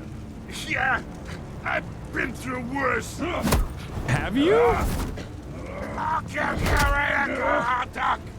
The chemicals. Where are they? What? I found your calling card at the docks. The White Rose. You think I wanted to lead you here? Yeah, something reeks about this whole thing. And it ain't a dead bat. What is he doing? If he stabbed me, I'd let him go and he'd fall off. Still want to play games? We're all being played here, including you. Those chemicals you're so riled up about, they're mine, all right? But someone is trying to cut me out of the deal because I did not make that mess at the docks. Then who did? No, we're done. Gotham's watching now. Go ahead. Give him a show. I'll be walking free by tomorrow morning. Brutalized. That's crazy. I'm not gonna brutalize. Gotham will hear of this. Oh, wait! Ah! Ah, Christ That's almighty! crazy. That's crazy. Spill it, bad guy Falcone. behavior. That's literally bad guy behavior in broad daylight. That is literally the better option. I don't even want to know what the brutalized option is. That's crazy. This is, oh my God. Am I crazy or is Batman actually a bad guy? I feel like when you watch this, when you play this, are you supposed to feel like I'm doing the good thing right now? I genuinely don't understand it because it unironically is he is not a good guy at all.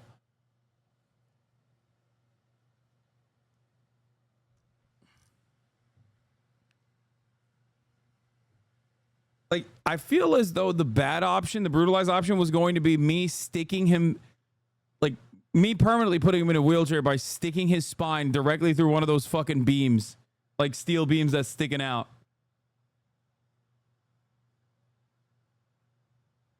Which is insane. While you still can. It's the Waynes. They're behind all this. What do you mean? You wanna save this city? Well, the Waynes are the biggest gangsters in Gotham. Oh my God.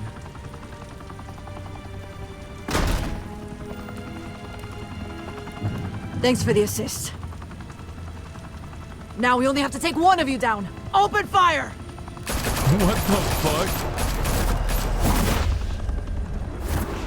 Bro, everyone is just so bad. The cops are literally so gung-ho.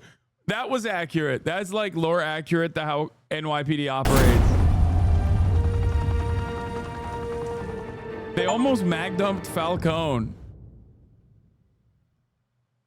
Fire and smoke could reportedly be seen from street level. Tonight, the Skyline Club... Chat, how many chapters are in the fucking episodes, by the way? How many chapters in Batman, Telltale, episode 1? Is 2 hours long.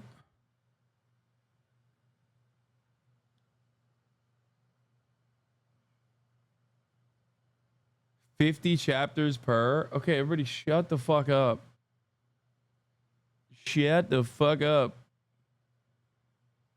I've been playing this game for like 3 hours, dude. I honestly, I think I'm like doubling up on the runtime. Like, this is the first episode out of 5, and it's supposed to be 2 hours long, and the amount of fucking yapping I include with HasanAbi, I literally have made this game into a at least 3 to 4 hour session. Mafia hangout in downtown Gotham was the arena for a clash between the notorious Batman and alleged mob boss Carmine Falcone, who was found dangling over a 50-story drop. Bet Falcone loved that view. Though I'd say the crime boss getting his is well overdue, Falcone has slipped through the law's grasp for years. I like the breaking news. Chiron is just Jack Ryder. Breaking news. Jack Ryder.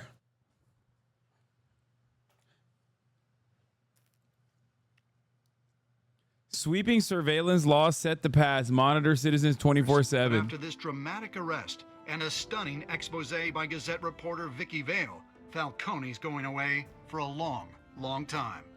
And speaking of newly uncovered criminal dealings, this brings me to the story everyone is talking about.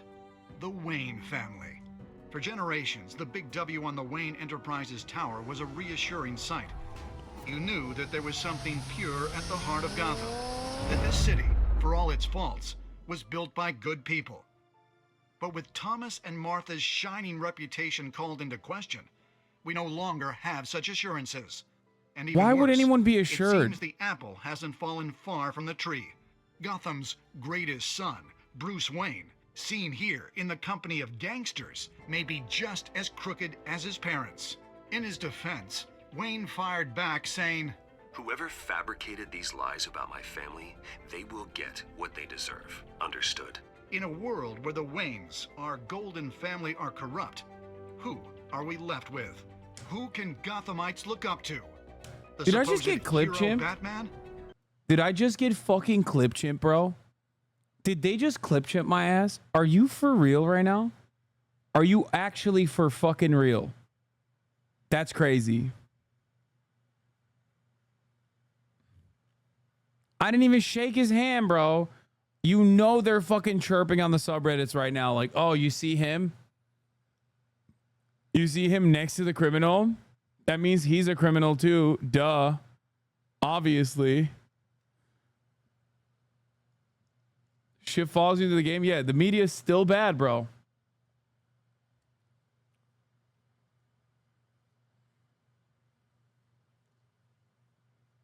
They're posting my ass on fucking Wayne stream fail. Only time will tell. Meanwhile, we'll keep digging for the truth. But the prominent feeling throughout Gotham is that the Wayne's time in the sun is ending.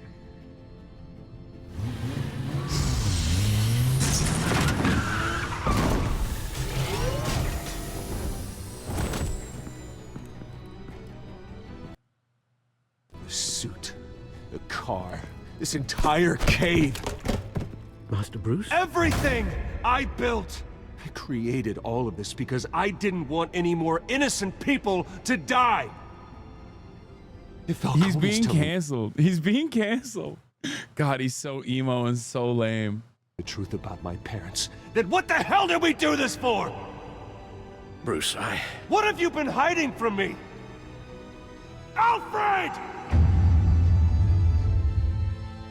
Bro, he's got issues, dude. He's got fucking rage issues, man. He needs to chill out.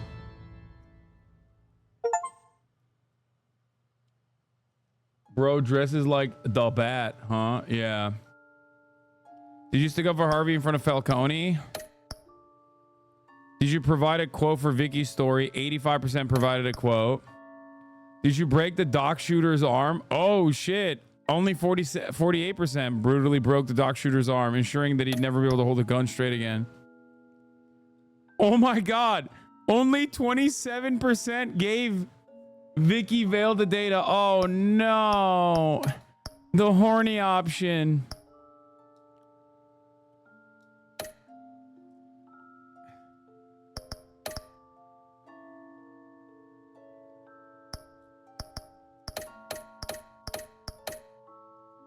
That's fucked up.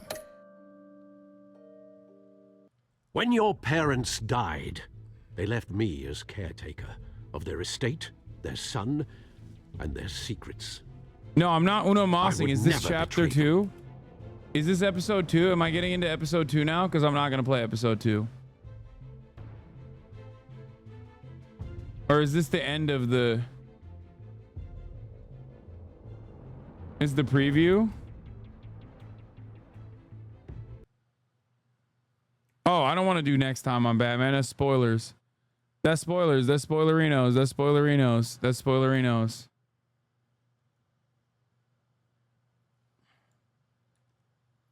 It's so good. You better play tomorrow. No, I 100% will. Dude, are you kidding me? I'm invested as fuck.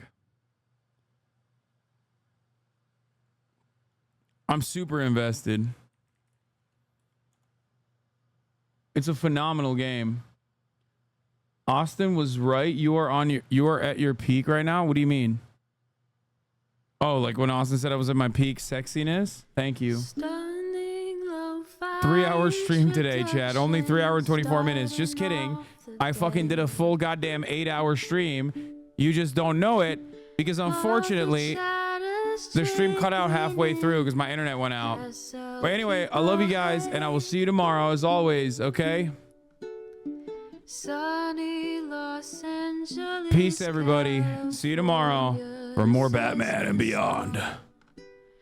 The starlight to the starlight to the topic just begun.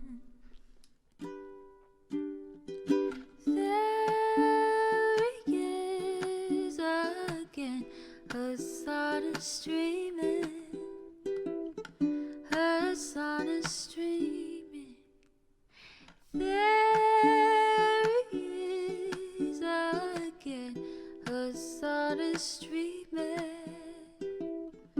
Hasan is streaming. Reviewing the P.O. box. Uncle Uger's face. Sat in Discord agitprop. Great names take embrace. Tiny Bernie Sanders, LGBTQ Air Force.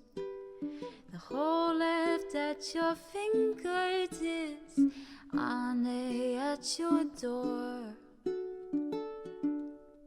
The H3 crowded debate, the Young Turks online show. 3 full fucking years of this, plenty more to go.